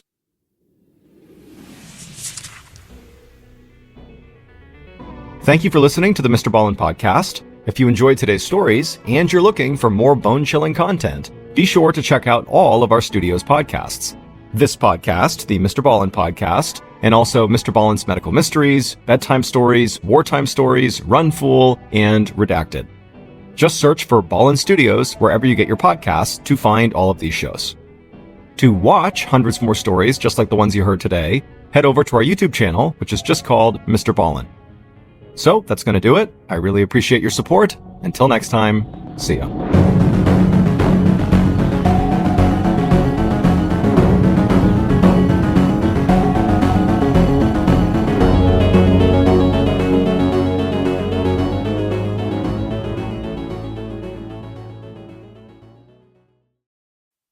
Today's podcast will feature 3 horror stories about people's run-ins with unidentified beings. The audio from all 3 of these stories has been pulled from our main YouTube channel and has been remastered for today's episode. The links to the original YouTube videos are in the description. The first story you'll hear is called Saran Wrap, and it's about a well-documented paranormal event in the forest. The second story you'll hear is called Hellhound, and it's about a beast that terrorizes a small African village. And the third and final story you'll hear is called The Swamp Stalker, and it's about 2 brothers who encounter a creature in Arkansas. But before we get into today's stories, if you're a fan of the strange, dark, and mysterious delivered in story format, then you've come to the right podcast because that's all we do, and we upload twice a week, once on Monday and once on Thursday. So if that's of interest to you, please take the Amazon Music follow button out to pet some furry, cute animals at the zoo, but instead of taking them to the zoo, take them to pet a pack of wild, hungry hyenas and stack their pockets full of hot dogs. Okay, let's get into our first story called Saran Wrap.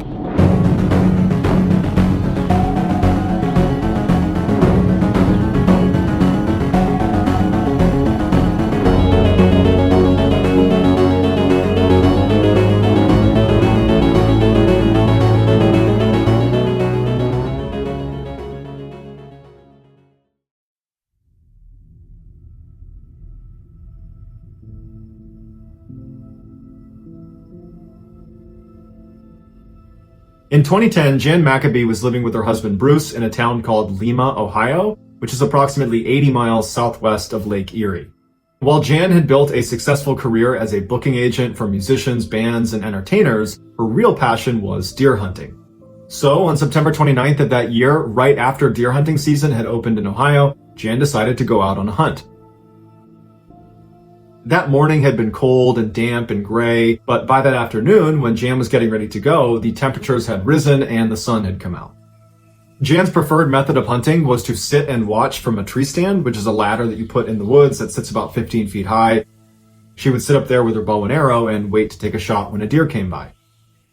Around 5 p.m. that day, she told Bruce she was leaving, and she made it to her tree stand by about 5:30.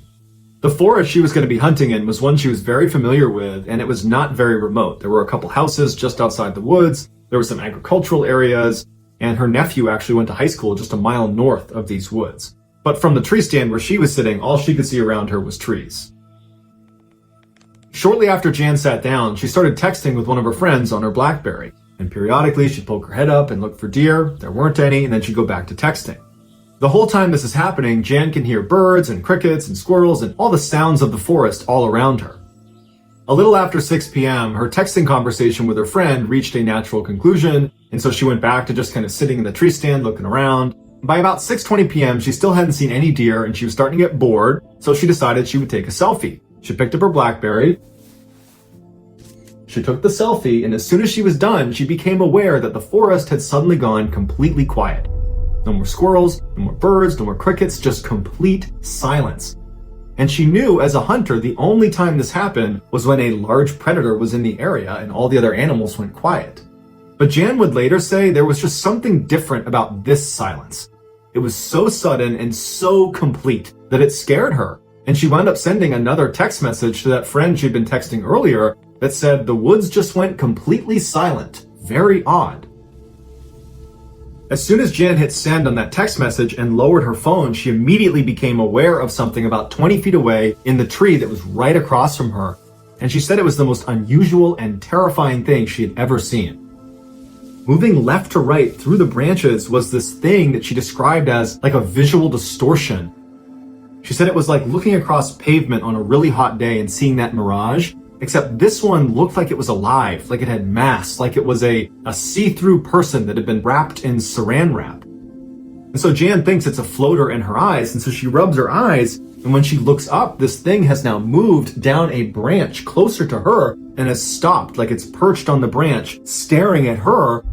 And Jan's horrified, but she knows she wants to document it, so she grabs her phone and she raises it up and she takes a picture on her BlackBerry right as this thing kind of disappears behind the tree and vanishes.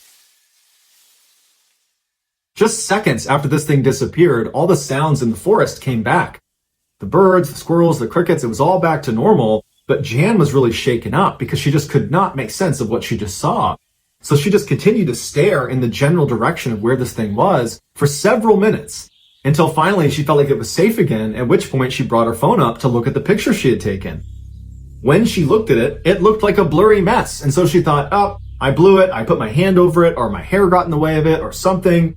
But at the same time, she's thinking to herself, but my hair didn't get in the way of it, and I very clearly held it out in front of me and know that I was looking at my phone when I took it, and I had a clear shot of this thing, so I don't really understand how this photo got so messed up. But after looking at the picture for a little while, she started to kind of laugh at herself, the idea that she'd just seen a saran wrap person running through the treetops. She just felt like that didn't happen. It must have been in my head, and as for this picture, I probably just blocked the lens, and that's it. That night, when Jan got back to her house, she did not tell her husband Bruce about what happened to her in the tree stand because, again, she's telling herself it was all in her head.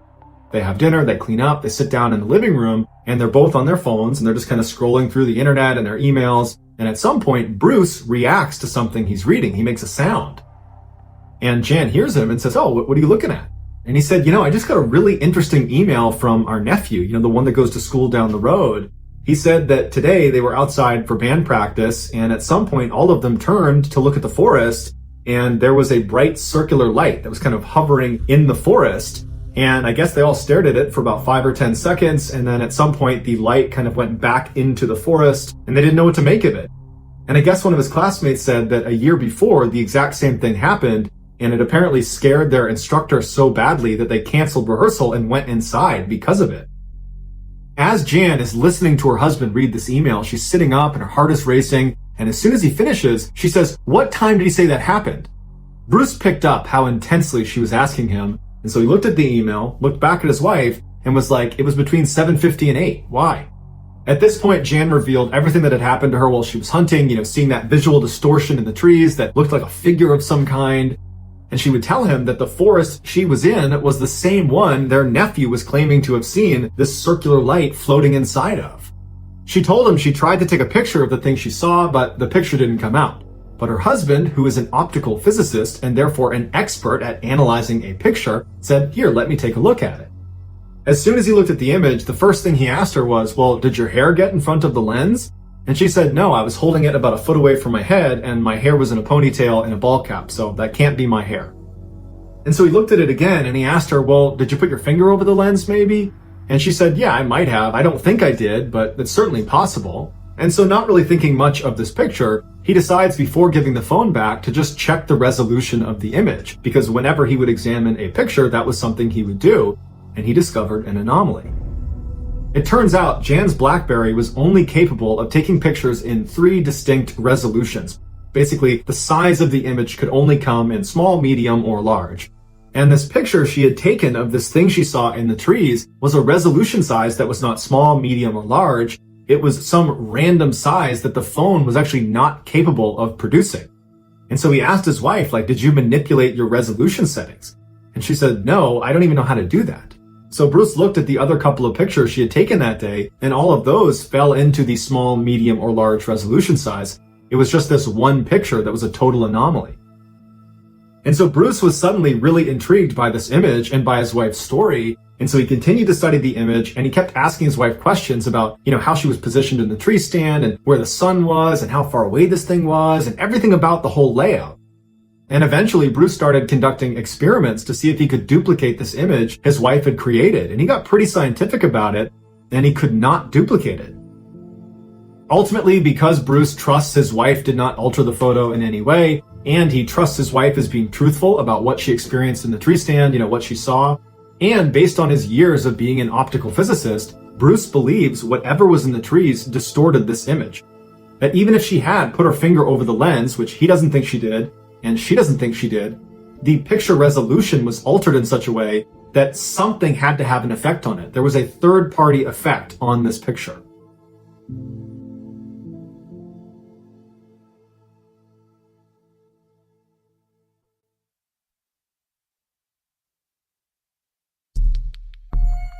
Our next story is called Hellhound.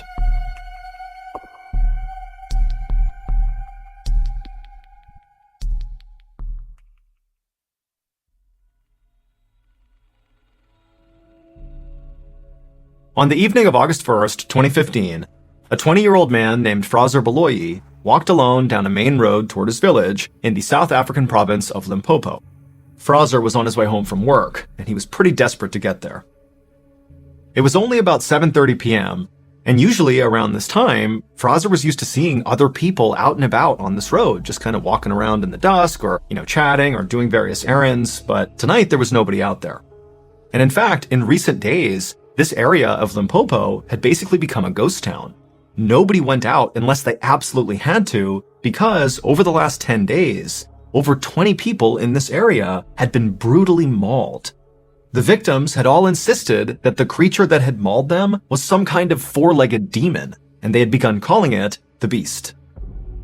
Now, Fraser considered himself a pretty level-headed person who did not necessarily buy into the hype around this beast. He figured it was very likely just a dog. But still, he didn't want to get attacked, and so as he walked down this vacant road, he periodically looked over his shoulder just to make sure no dog was following him. As Fraser continued to walk along, he looked up and saw the huge forest fire that was raging on a mountain miles and miles off in the distance. A few days ago, the fire had started, and from Fraser's perspective, it still seemed to be going strong. In fact, in the darkness, it almost looked like the mountain was glowing red. Just then, Fraser noticed the turnoff for the shortcut that would take him through some forest back to his home, and when he got there, he stopped and looked over his shoulder one more time to make sure he was still all alone, and he was. And then he stepped off the main road, into the woods, and into the darkness. Under the tree canopy, the night suddenly seemed a lot darker. Fraser did his best to think about the chores he needed to do for his mother once he got home, instead of thinking about the beast. But he'd only been on this path for about 300 feet when he suddenly heard a rustling from behind him. And so right away, Fraser stopped and turned around and looked where the noise was coming from. But all he saw was darkness. There was nothing there. And so Fraser, for a whole minute, just stood there staring out into the tree line, waiting for something to move, but nothing did. And so Fraser told himself he was just being paranoid. Everything was fine. Then he turned back around and kept on walking. But pretty quickly, his walk turned into a jog. and he was almost to the end of this path, almost out of the forest. He could see his village. It was right there when he heard noises behind him again. Except now, in addition to the rustling sounds, he heard a new sound. It was like a wheezing sound, like a sick animal that was breathing heavily. Now, Fraser knew he was not just being paranoid. Something was out there, and it seemed like it might be following him. Without slowing down, Fraser looked over his shoulder again to see what was out there, but again, he just saw nothing. It was just shadows. However, when he turned back around and kept on going towards his village, he heard this loud crashing sound behind him, like a massive animal had leapt out of the brush and landed on the path behind him. And so Fraser was immediately so scared he couldn't even turn around. He just started sprinting toward the village, and all he could hear behind him were these loud, pounding footsteps as whatever this was gaining on him. And so Fraser was so instantly terrified that instinctively he just started sprinting off without even looking behind him. And so as he's running, this thing's gaining on him, and again he can hear this awful wheezing sound coming from whatever this is, as if there was something wrong with its lungs. And in Fraser's panic, as he's sprinting through the forest, Fraser's telling himself it's just got to be a rabid dog. That's why it's making those sounds. But he knew that didn't track. This thing is huge. This can't just be a rabid dog. And so Fraser just kept on running, and finally he got out of the trees, back into his village, and at the exact same moment, the pounding footsteps behind him came to a stop. But again, Fraser, he didn't turn around. He's too scared. He just ran for his door. His house was right there in front of him, and he gets to his door. He's about to open it up, and right as he does, he feels this searing pain in his neck. This creature, whatever it was, had leapt and grabbed onto him and bit down on the back of his neck. And so Fraser crumpled to the ground and threw his arms up over his head to protect himself. And with one eye, he can see it's this massive black creature on top of him, chewing on the lower half of his face. And so Fraser, he couldn't even feel any pain. He just began screaming for help, and he tried to push it off of him, but he couldn't. And then a second later, a flash of metal came across his eye as his mother and other villagers who had seen this happening and heard him screaming came out and began smashing whatever this was with shovels. And so a second later, Fraser's pulled away and dragged towards his house, and this huge black creature, it marched over to the edge of the tree line and just stopped, turned, and looked back at Fraser and his mother and the neighbors. And Fraser, as he's sitting there in total shock, he can tell that whatever this thing is, this enormous dog-like creature, this had to be the beast. That's what just attacked him. And in this moment, Fraser realized, this creature may have the shape of a dog, but it was not a dog. South Africa has its share of wild dogs, jackals, and hyenas, and typically they're multicolored and fairly small. And this thing was jet black, pitch black, and gigantic. And when this thing first started chasing Fraser, he'd had that panicked thought that maybe it was a rabid dog. But rabid animals are typically lethargic and confused. And this thing that was 15 feet away from them was absolutely alert and calm. The only thing sick about it was that horrible wheezing sound it would make as it breathed. And as Fraser and his mother and the neighbors just stood there staring at this thing, this creature just continued to stare back at them with piercing eyes. And its eyes were not normal. These were not like animal eyes or dog eyes. They were too small and set at the wrong angle. And there was real sentience behind them. They were human eyes. Just then, Fraser's mother grabbed Fraser and yanked him, kind of jerking him back to reality, and he scrambled to his feet, and he and his mother and the two neighbors, they took off running back into their respective homes. All the while, this creature just sat there on the edge of the forest, staring still in the direction of Fraser and his home.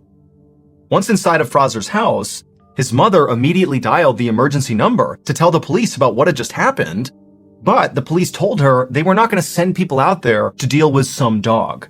And so Fraser's mother decided she would just treat her son's wounds on her own until this dog-like creature had left, and then once it had, she would get him a ride to the hospital.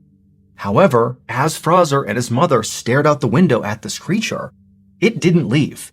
It just sat there staring back at Fraser and his mother with these hideous human eyes for hours and hours. Finally, in the morning, it was gone.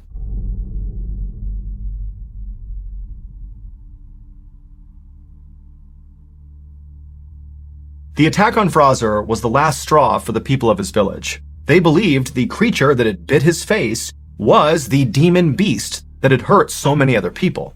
And so the elders of Fraser's village came up with a plan of how to deal with this beast. And so a few days after the attack on Fraser, this group of elders went off on a journey up into that mountain that Fraser had seen off in the distance that had that huge forest fire on it.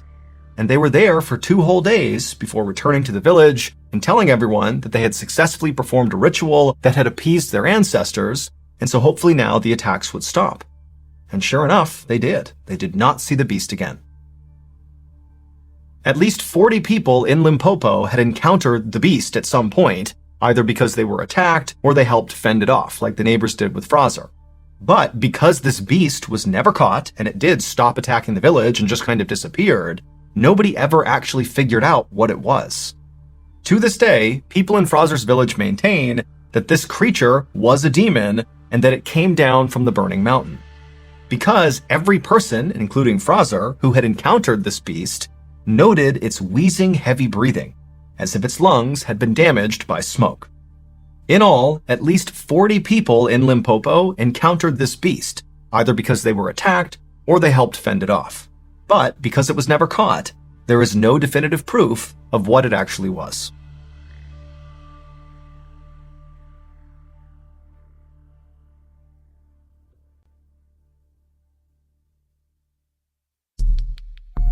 The next and final story of today's episode is called The Swamp Stalker.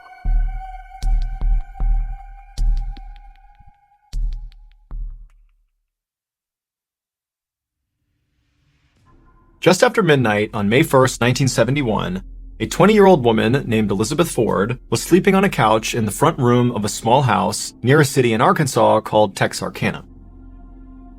Elizabeth and her husband Bobby were staying at the house with Bobby's brother and his wife, who owned the house. Bobby and his brother were still both awake, and Elizabeth could hear them talking in the kitchen quietly. The house was surrounded by woods and swampland, and Elizabeth had opened up a window above the couch so a breeze was blowing in. Now, usually she slept really well with the sound of the woods in the background, but tonight she was tossing and turning. And this was because, as she lay there trying to sleep, she became very aware of a unique sound coming from outside that was not the sound of, the trees blowing in the wind or the insects buzzing. This was something else.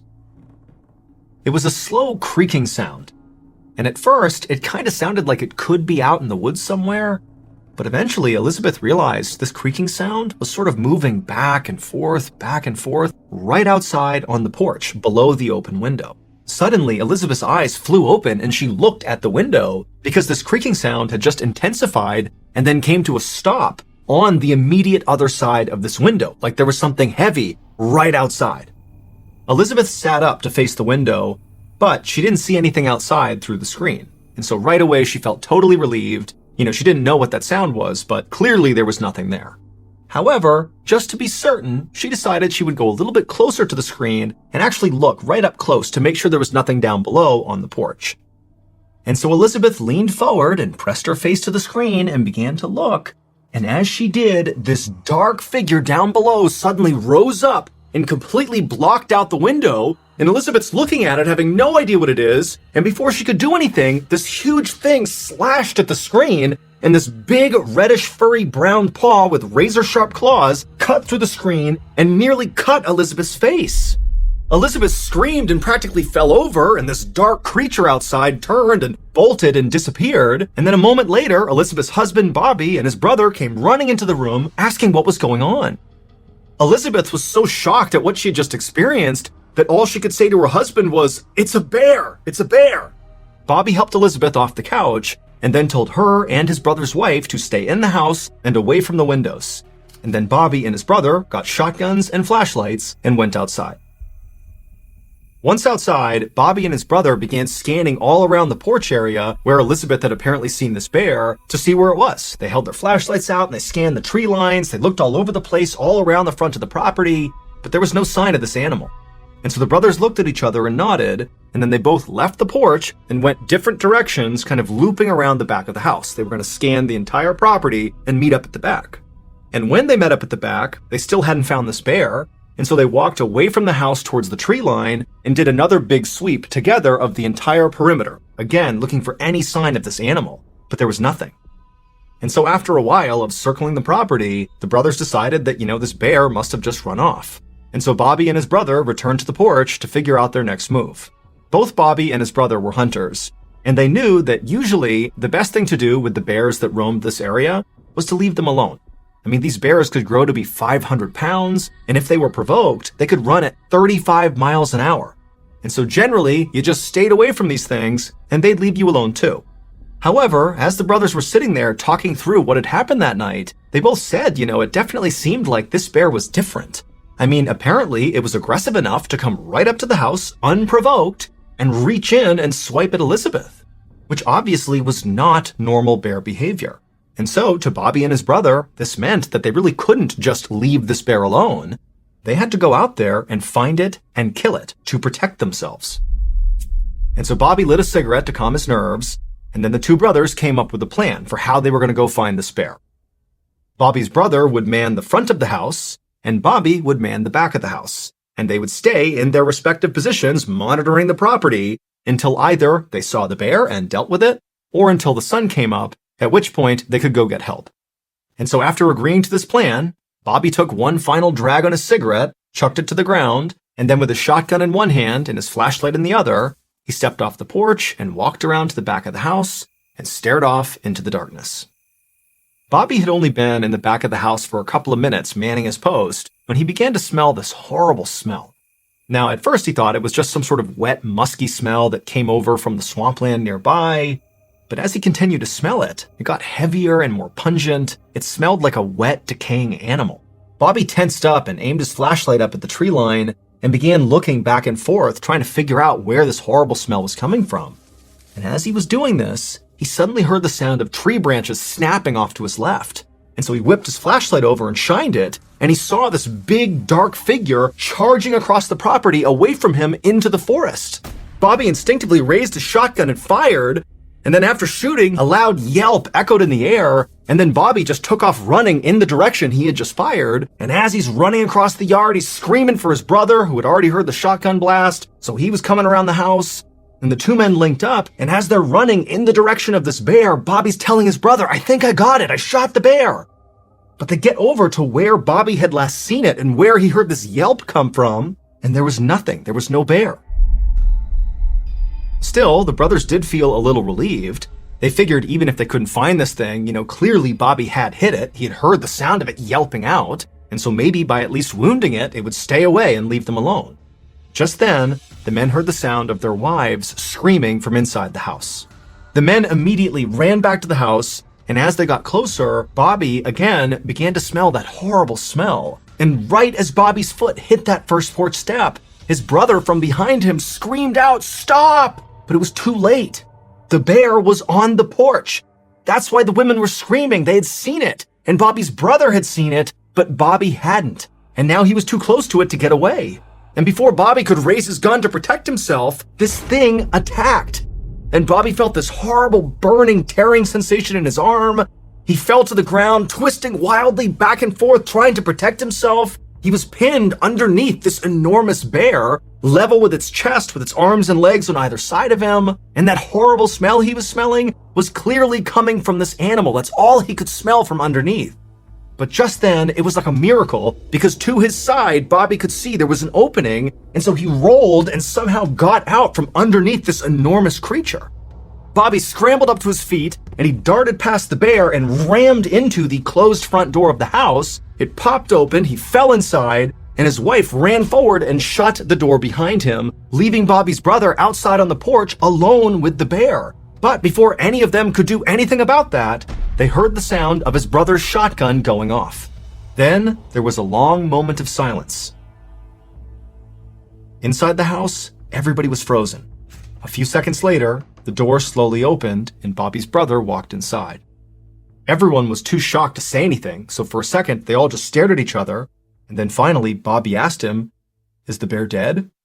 And Bobby's brother, with a trembling voice, said no, and that wasn't a bear. As soon as dawn broke and it was not dark outside anymore, Bobby's wife drove him to the hospital where they would treat him for shock and for the wound to his shoulder. They had hoped to find it somewhere on the property, either dead or wounded, based on Bobby's brother's account of having fired at it basically point blank, but the creature was gone. They did find its tracks though, and this discovery made it clear that Bobby's brother was right. This wasn't a bear.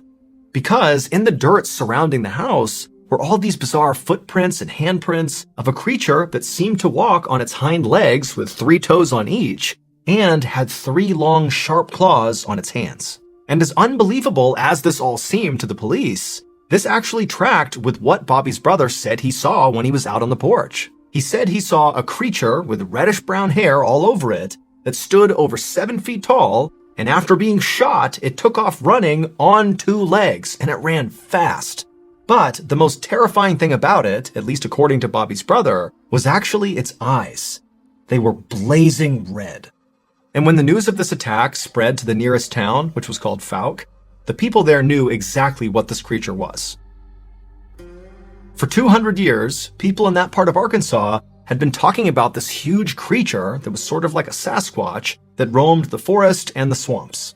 They said it was fast and elusive, and it ate livestock and pets. They called it the Fouke Monster, or sometimes the Boggy Creek Monster.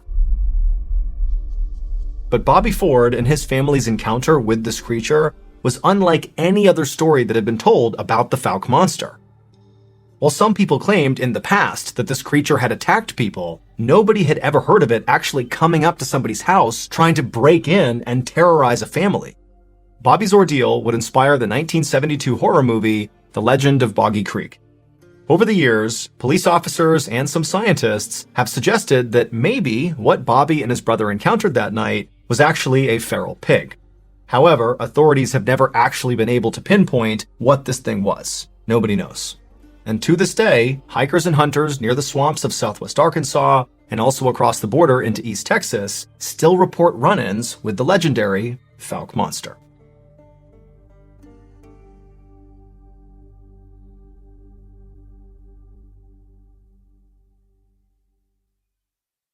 A quick note about our stories. They are all based on true events, but we sometimes use pseudonyms to protect the people involved, and some details are fictionalized for dramatic purposes.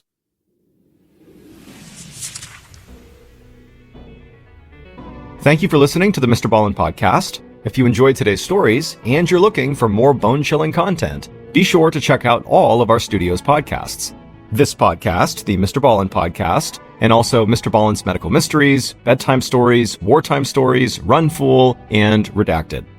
Just search for Ballen Studios wherever you get your podcasts to find all of these shows. To watch hundreds more stories just like the ones you heard today, head over to our YouTube channel, which is just called MrBallen. So that's going to do it. I really appreciate your support. Until next time, see ya.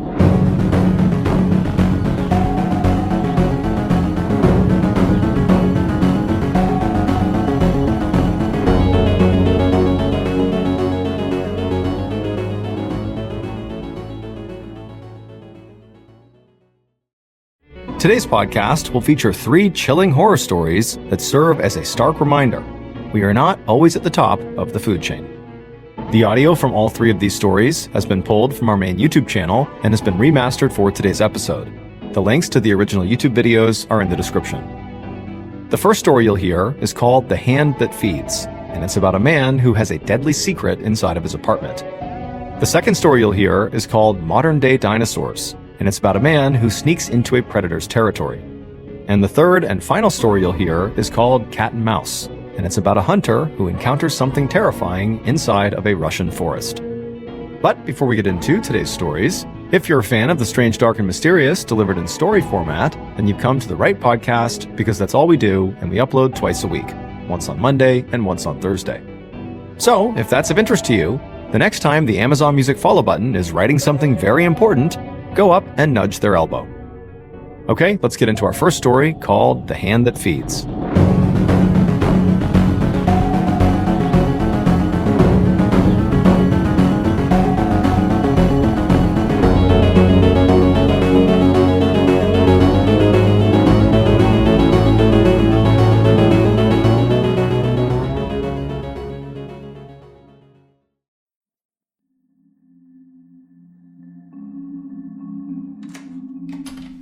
On the evening of January 13th, 2002, a 42-year-old man named Ronald Huff walked in the door of his studio apartment in the city of Newark, Delaware. He had just come back from visiting his grandmother, and now he was feeling really sick. Inside of his apartment, it was blazing hot, but that was by design. That's how he kept the temperature. Ronald took off his coat and threw it over one of the many handmade wooden cages that were strewn about his living room. Then he dragged himself over to his house phone, picked it up, and he called the auto dealership where he worked. When the office manager answered, Ronald told her that he would not be able to come into work the following day because he was feeling so unwell. He hung up the phone and then leaned on the counter for a second, feeling lightheaded. Then suddenly, from behind him, he heard a hiss. Right away, Ronald turned around and walked over to his fridge, and instinctively, he reached out his right hand to open the door. But as soon as he grabbed the handle and squeezed, he felt a shot of pain in his right hand. He had forgotten that his right hand was all bandaged up because it was injured. And so grimacing, Ronald reached out with his left hand, and he opened up the fridge that way. Then, after shutting the fridge, he walked over to the kitchen counter, and he reached into a jar, and he pulled out a whole fistful of live cockroaches. They were about 2 inches long each, and they wriggled around inside of his hand. He threw the cockroaches onto the ground, and then watched as they scattered. Now that Ronald's chores were finished, he decided he would just go lay down, because again, he's feeling horrible. But as he walked across the kitchen towards his bedroom, that dizziness he was feeling earlier came back. And suddenly it was like the whole world was spinning around him and he could barely stay on his feet. He kept trying to walk towards his bedroom, but he just couldn't do it. And eventually he stumbled and began to fall. Ronald lurched sideways and blindly stumbled to the right, trying to catch himself. And the first thing he touched with his outstretched arm was the door to his apartment. And so he grabbed it and he tried to stay on his feet, but he couldn't. And so he turned his body around and pressed his back up against the door to steady himself. But he was just so woozy and weak that eventually he just kind of slouched down to the ground, back against the door, feet out in front of him. Slowly, he let his eyes close. As Ronald passed out, all he could hear were the sounds of roaches scurrying and chicken bones crunching.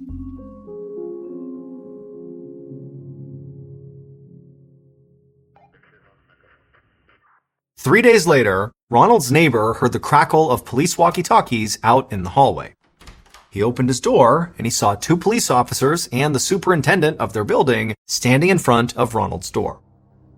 So this neighbor liked Ronald and knew him to be a nice, quiet guy, and so he couldn't imagine why police would be at his door. But then he thought about it, and he actually hadn't seen Ronald in several days.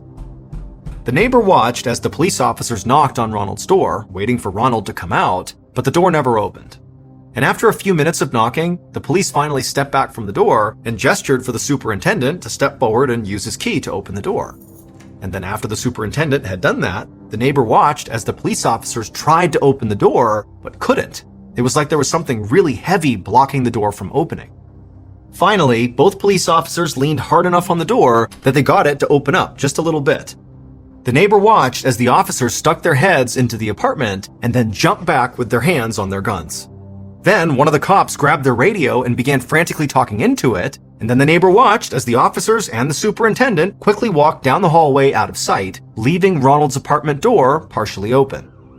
And as the neighbor heard the sound of sirens wailing outside, he took a cautious step into the hallway and realized he could actually see into Ronald's apartment through the open door. And what he saw inside of there was so horrifying that for a second, the neighbor just froze. And then a second later, he backed into his own apartment and slammed the door behind him. Hours later, this neighbor could not get the image of what he had seen in Ronald's apartment out of his head. So he grabbed a piece of paper and just began sketching the bizarre scene. It would turn out Ronald had a secret. And on the evening of January 13th, 2002, right after Ronald had called in sick to his work, that secret killed him. On the floor is Ronald's dead body. His face, his ears, his hands, and his internal organs had all been eaten. And surrounding Ronald were the giant monitor lizards that he was secretly keeping as pets. He had 7 of them, which he fed roaches and raw chicken and allowed to just free roam his apartment. They ranged in size from 2 feet to 6 feet long. These are massive lizards.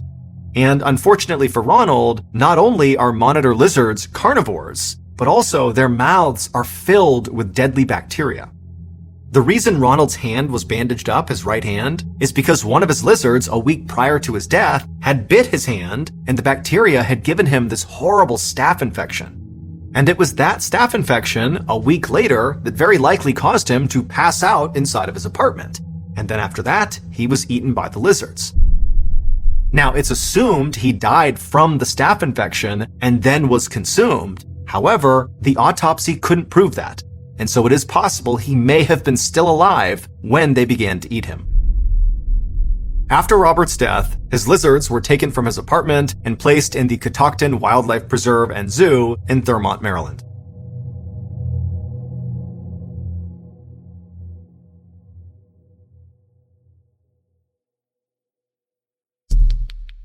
Our next story is called Modern Day Dinosaurs.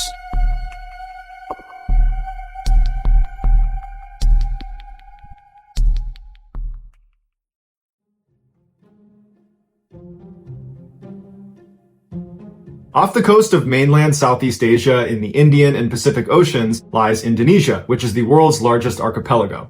It's made up of 17,508 individual islands that, if you were measuring from the westernmost point on the westernmost island to the easternmost point on the easternmost island, it would be 5,000 kilometers right across the equator.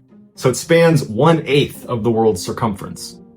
Many of these islands are tiny, uninhabited, and unremarkable. At first glance, you might think that about one particular island that's located 2,500 kilometers north of Australia. And I would tell you the name of this island, but if I did, I would be giving away the island's secret. Living on this island are 2,000 people who are direct descendants of former convicts who were exiled to this island. And they share this island with a particular predator that is endemic to this island, who is a direct descendant of flesh-eating dinosaurs. It can grow up to 10 feet long and weigh up to 350 pounds, and its taste buds are so immaculately developed, it can taste blood in the air up to 9 kilometers away. These creatures are so good at smelling blood and death that anytime there is a burial on this island, they have to put big boulders over the gravesite. Otherwise, these creatures will come running out of the jungle and dig up the freshly deceased and eat them. This creature's bite is savage, and they certainly have the ability to rip a person in two, and in the past they have, but they don't typically bite to kill. They bite to create a massive flesh wound so they can inject venom into the wound site. This allows them to not expend a ton of energy waiting for their prey to die so they can eat it. They basically bite you, poison you, leave, come back within 24 hours, and then they eat you. These creatures are strict carnivores and have a voracious appetite where they will eat up to 80% of their own body weight in a single day. They've been known to bite goats and eat them whole by opening up their mouth and ramming the body of the goat into a tree to force it down their throats. But when goats and sheep and buffalo are not enough to feed their appetite, they start eating each other. In fact, cannibalism is so common that their young will hide in the trees for the first 4 years of their life, hiding from their own parents. Because if they're spotted by an adult, they'll be eaten. On top of all this, they can climb, run, and swim faster than a human can. These apex predators are called Komodo dragons, and they live on this one island in Indonesia called Komodo Island. In 2009, a 31-year-old fisherman named Mohammed Anwar, who had grown up on Komodo Island and was living there at the time, decided he wanted some fruit. He normally would just eat the apples that were right outside of his house, but he had always been tantalized by the sugar apple trees that were inside of the fenced-off section of Komodo Island, the so-called forbidden section. This section was, of course, teeming with Komodo dragons, and so as a result, the locals basically fenced it off and said, "We don't go over there, they don't come over here." But Mohammed had always wanted those sugar apples. He'd grown up here, and he never got to have one. And so this day, for whatever reason, he decided, today's the day I'm going to get one.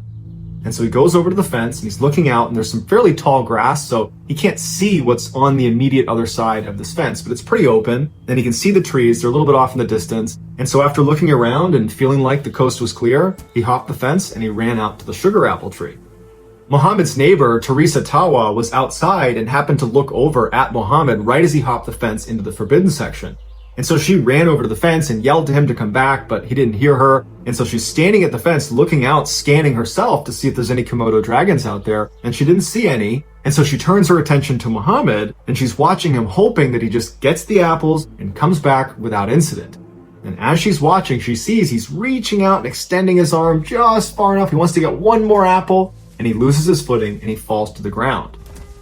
From her perspective, she couldn't see Mohammed on the ground because the tall grass obscured him. So she didn't know if he's laying there unconscious or if he's just rolling around and he's in pain and he's about to stand up. And so she's just looking anxiously, hoping he stands up soon. And then she hears the sound of two Komodo dragons running through the tall grass. She can see the grass moving as these two massive creatures are running and grunting at full speed towards Muhammad. Muhammad, when he fell, he had cut himself, and they smelled his blood, and they charged over, and Teresa could only scream and yell for help as these two Komodo dragons ate Muhammad. The authorities were able to get out there pretty quickly, and they were able to get the Komodo dragons off before they actually consumed him, but he was already dead. Today, you can actually go to Komodo Island as a tourist, but it costs you $1,000 to get a membership fee, and then once you get there, you're only allowed to be in a couple different sections that are totally regulated, and you're really not anywhere near the Komodo dragons, because it really is extremely dangerous.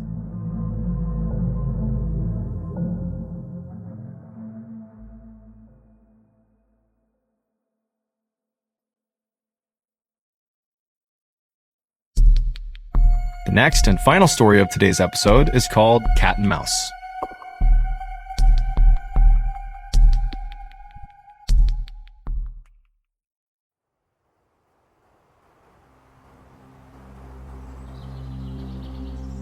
On the afternoon of December 6th, 1997, a man named Yuri Trush drew his rifle and crept silently through a remote forest in eastern Russia as he and his team of 3 other armed men and his dog followed this trail of pink snow. All of the men and the dog were on very high alert because they knew someone or something was out in these woods watching them. After walking for a while, Yuri and his crew spotted a small cabin up ahead in this clearing. This cabin, they knew, belonged to a guy named Vladimir Markov, who was a hunter who had gone missing recently, and that was actually why Yuri and his crew were out here. They were searching for Vladimir. But as Yuri and his crew got closer to this cabin, Yuri couldn't help but feel really terrified. Yuri was a 47-year-old big-time weightlifter and ex-military guy who was also a seasoned hunter. I mean, this is a tough, strong guy, but as he walked up on Vladimir's cabin, it was super obvious that something horrible and violent had happened here. All around the scene was pieces of broken furniture. There was a ceramic sink that was shattered outside and the pieces were everywhere. There was a bunch of beehive boxes that had been badly damaged. There was the shed that clearly had been ripped to pieces. And also, all over the area outside of this cabin was blood. And this pink trail of snow, this blood trail they were following, led right up to the front door of this cabin, where there was also a big streak of blood on the front door. Now, even though Yuri was scared to go any further, he knew he was in charge, and he had to go and look inside that cabin to see if maybe Vladimir was there. And so Yuri walked into the bloody clearing, he made his way up to the front door of the cabin, and with his crew right behind him on the porch, he used his rifle and pushed the door inward. Now at first, Yuri didn't see anything inside the cabin because his eyes hadn't adjusted, and there were no windows, so no light was coming into the cabin. But after a second of Yuri kind of standing in the doorway with his rifle to make sure there was no threat inside the cabin, his eyes adjusted and he realized Vladimir was not in there, and in fact, the cabin looked abandoned.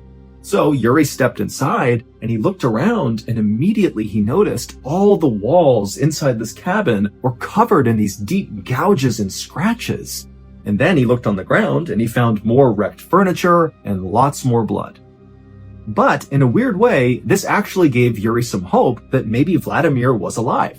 He might be badly hurt, but if he's not here, he must be somewhere. And so Yuri turned around and he walked out of the cabin, and right as he stepped onto the snow with his men and his dog right behind him, 3 things happened practically all at once. The first thing was Yuri's dog began whining uncontrollably and running in circles. And number 2, there were all these crows in the trees nearby that just all at once suddenly flew into the sky and disappeared. And the third thing was this unbelievably loud growling sound that seemed to be coming from somewhere really far away and also somewhere really close. It was like the forest itself was growling.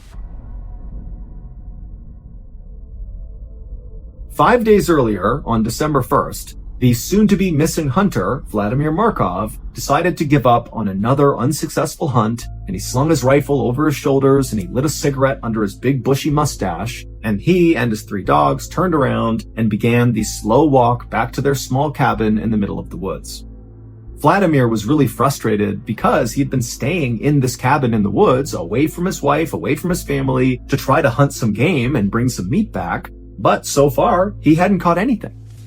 But as his 3 dogs kind of rounded a corner in this forest, he spotted something up ahead that was like an answer to his prayers. He saw there was a dead boar just lying out in the middle of the forest, and it was in this big pool of blood, and there was still steam coming off of the body, which meant this was a fresh kill. And so Vladimir raised his rifle in case whatever had killed this animal was nearby, but when he didn't see anything, he just went with his dogs over to the carcass, and he pulled out a hatchet, and he cut off 2 big haunches of meat from this boar.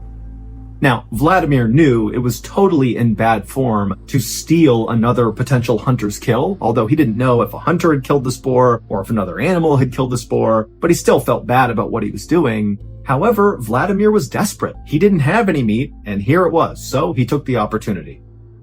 After Vladimir had wrapped up this meat and put it in his bag, he and his 3 dogs jogged the last few miles back to the cabin, and when they got there, it was basically pitch black outside. Now, Vladimir was not scared of the forest at night, but he knew there were predators out here at night, so he needed to act quickly.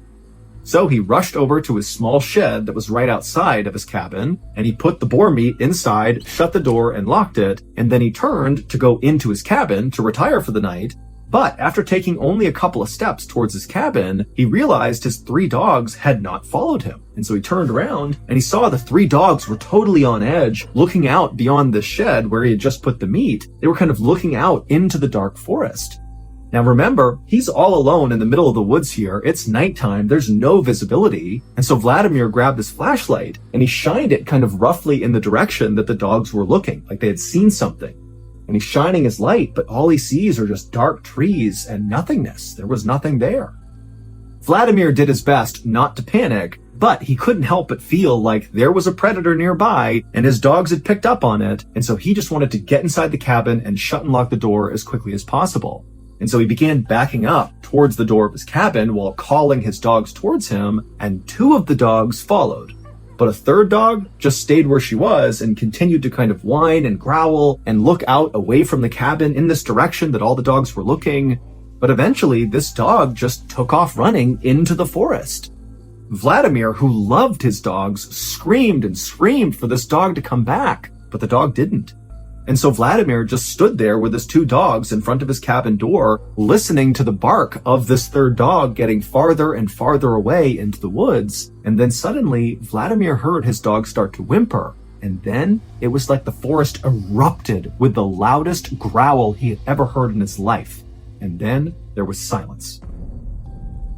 Vladimir was horrified and just instinctively grabbed the 2 other dogs and stumbled into his cabin and shut and locked the door behind him.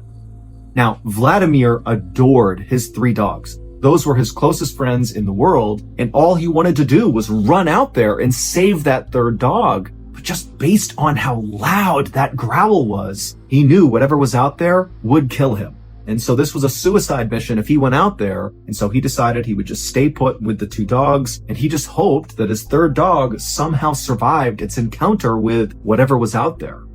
But after sitting in his cabin for only a couple of minutes kind of consoling his 2 other dogs, Vladimir heard more activity outside of his cabin. He heard what sounded like woods splintering and breaking. Now, there were no windows in Vladimir's cabin. However, he had drilled a couple of holes, very small holes, in each of the walls of the cabin so he could look out and use them as hunting blinds.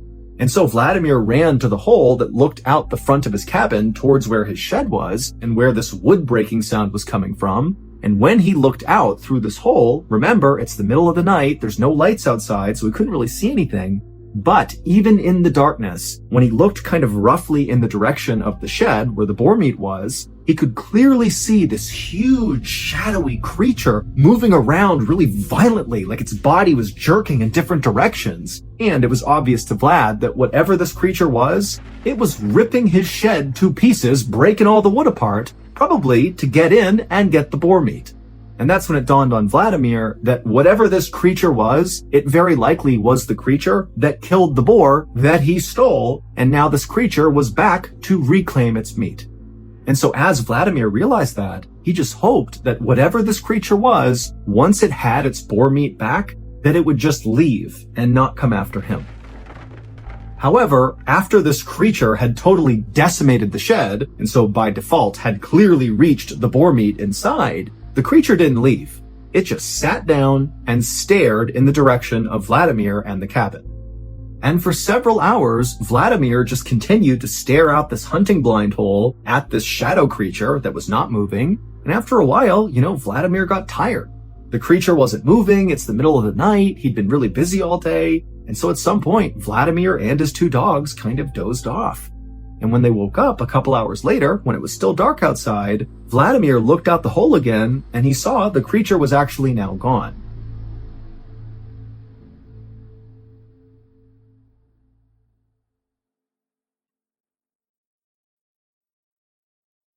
For a second, Vladimir was relieved. He's thinking, great, this thing's gone. I'm safe now.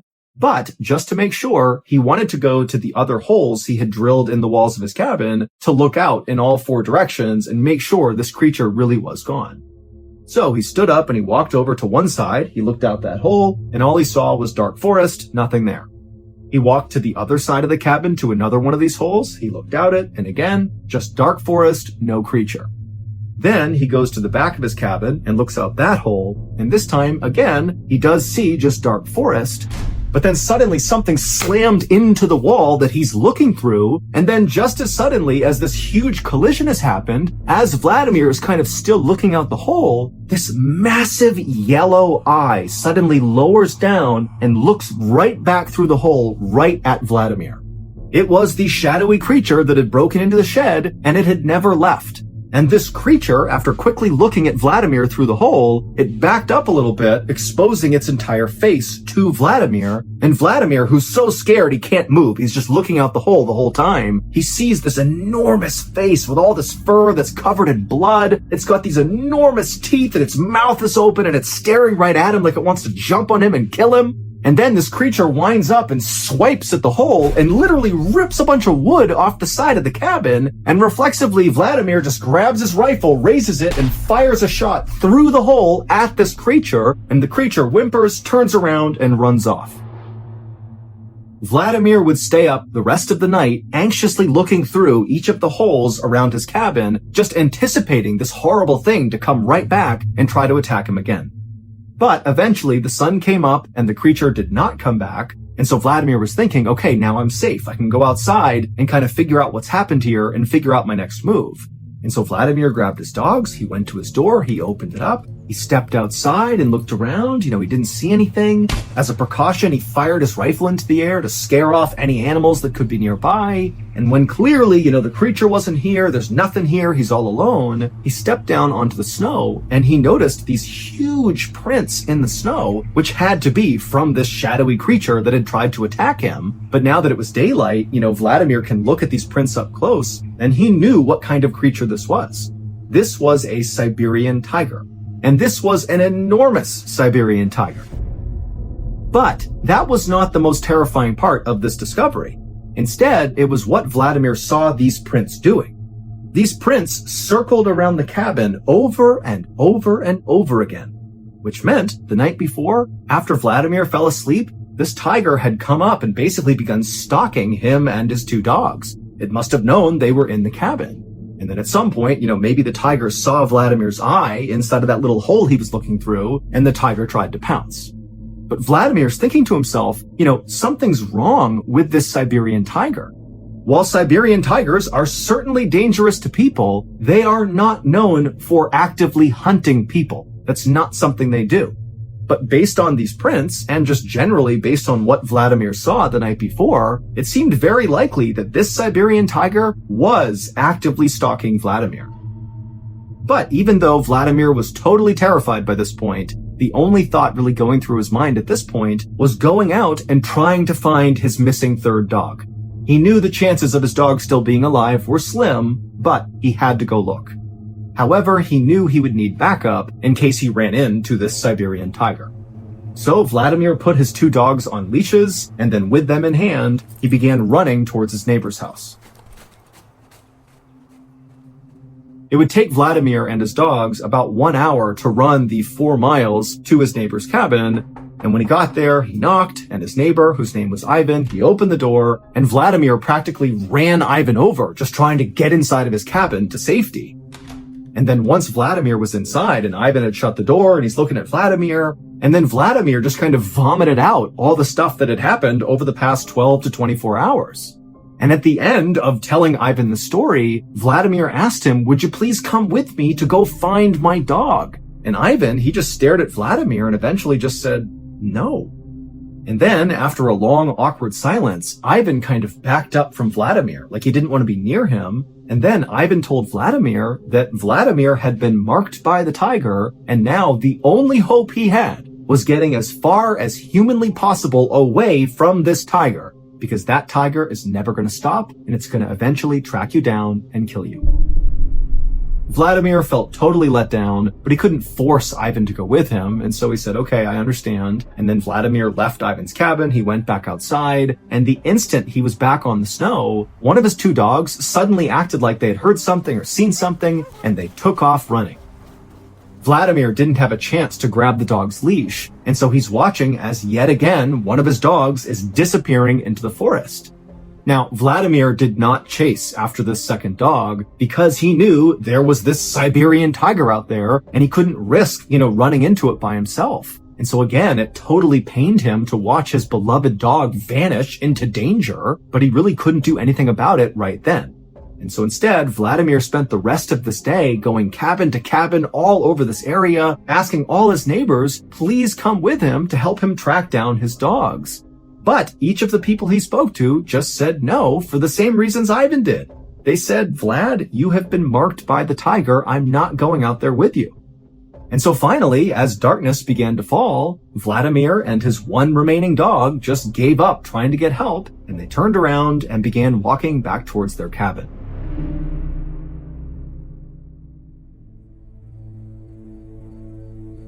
It was nearly pitch black by the time Vladimir and his dog arrived at the cabin, and when they got there, even though he could barely see anything, Vladimir knew something was terribly wrong.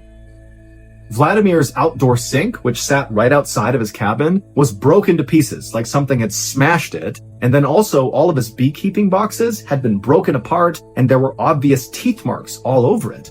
Now, these 2 things had not happened when he had left that morning to try to go get help, which meant, very likely, the Siberian tiger had come back and done this damage, and very likely was still in the area.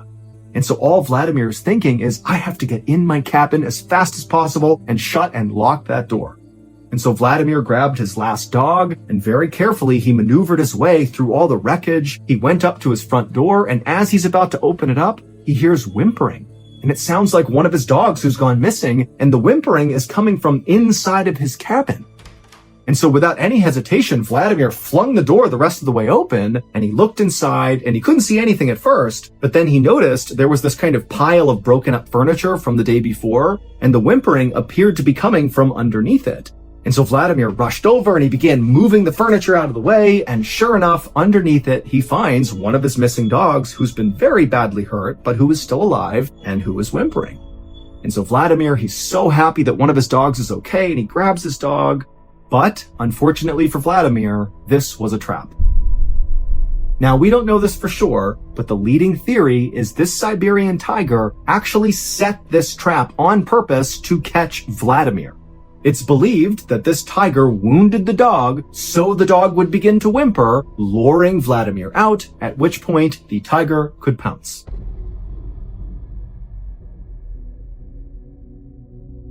Four days later, that armed search party led by Yuri arrived at Vladimir's cabin. They found it destroyed with blood everywhere. They went inside. There was nothing there. They came back outside. And that's when Yuri's dog began running in circles and the crows flew into the air and they heard that deafening roar like the whole forest was roaring. Well, that was the sound of the Siberian tiger.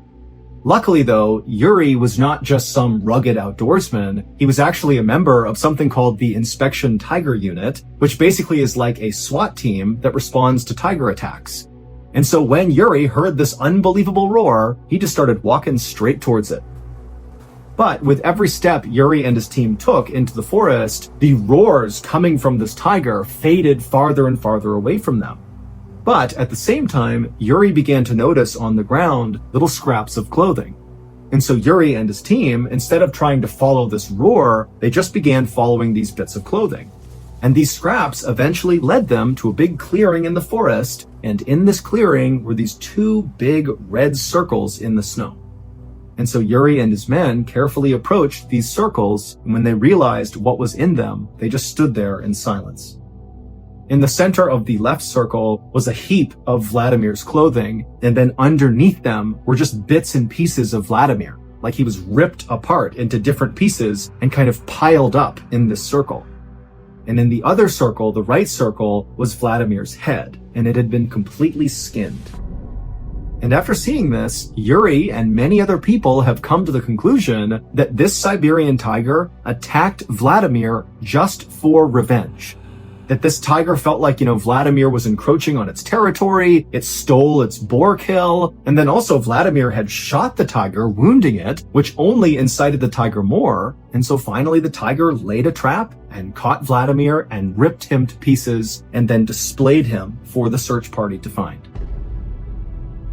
Yuri and his team would eventually find and kill this Siberian tiger. But by this point, the tiger had actually managed to kill at least one other hunter, and very much in the same way it killed Vladimir, by luring this hunter into a trap, and then pouncing and killing, and ripping the hunter to pieces, and then displaying them, basically warning other hunters not to come in here. And while the death of this tiger certainly made Yuri and other people living in this area feel more safe, at the same time, Yuri has been told by other locals that unfortunately now, because of his brush with this tiger, he has been marked by the tiger, just like Vladimir. And so, according to legend, at some point, unless Yuri goes far, far away, he's going to be tracked down and killed by a tiger.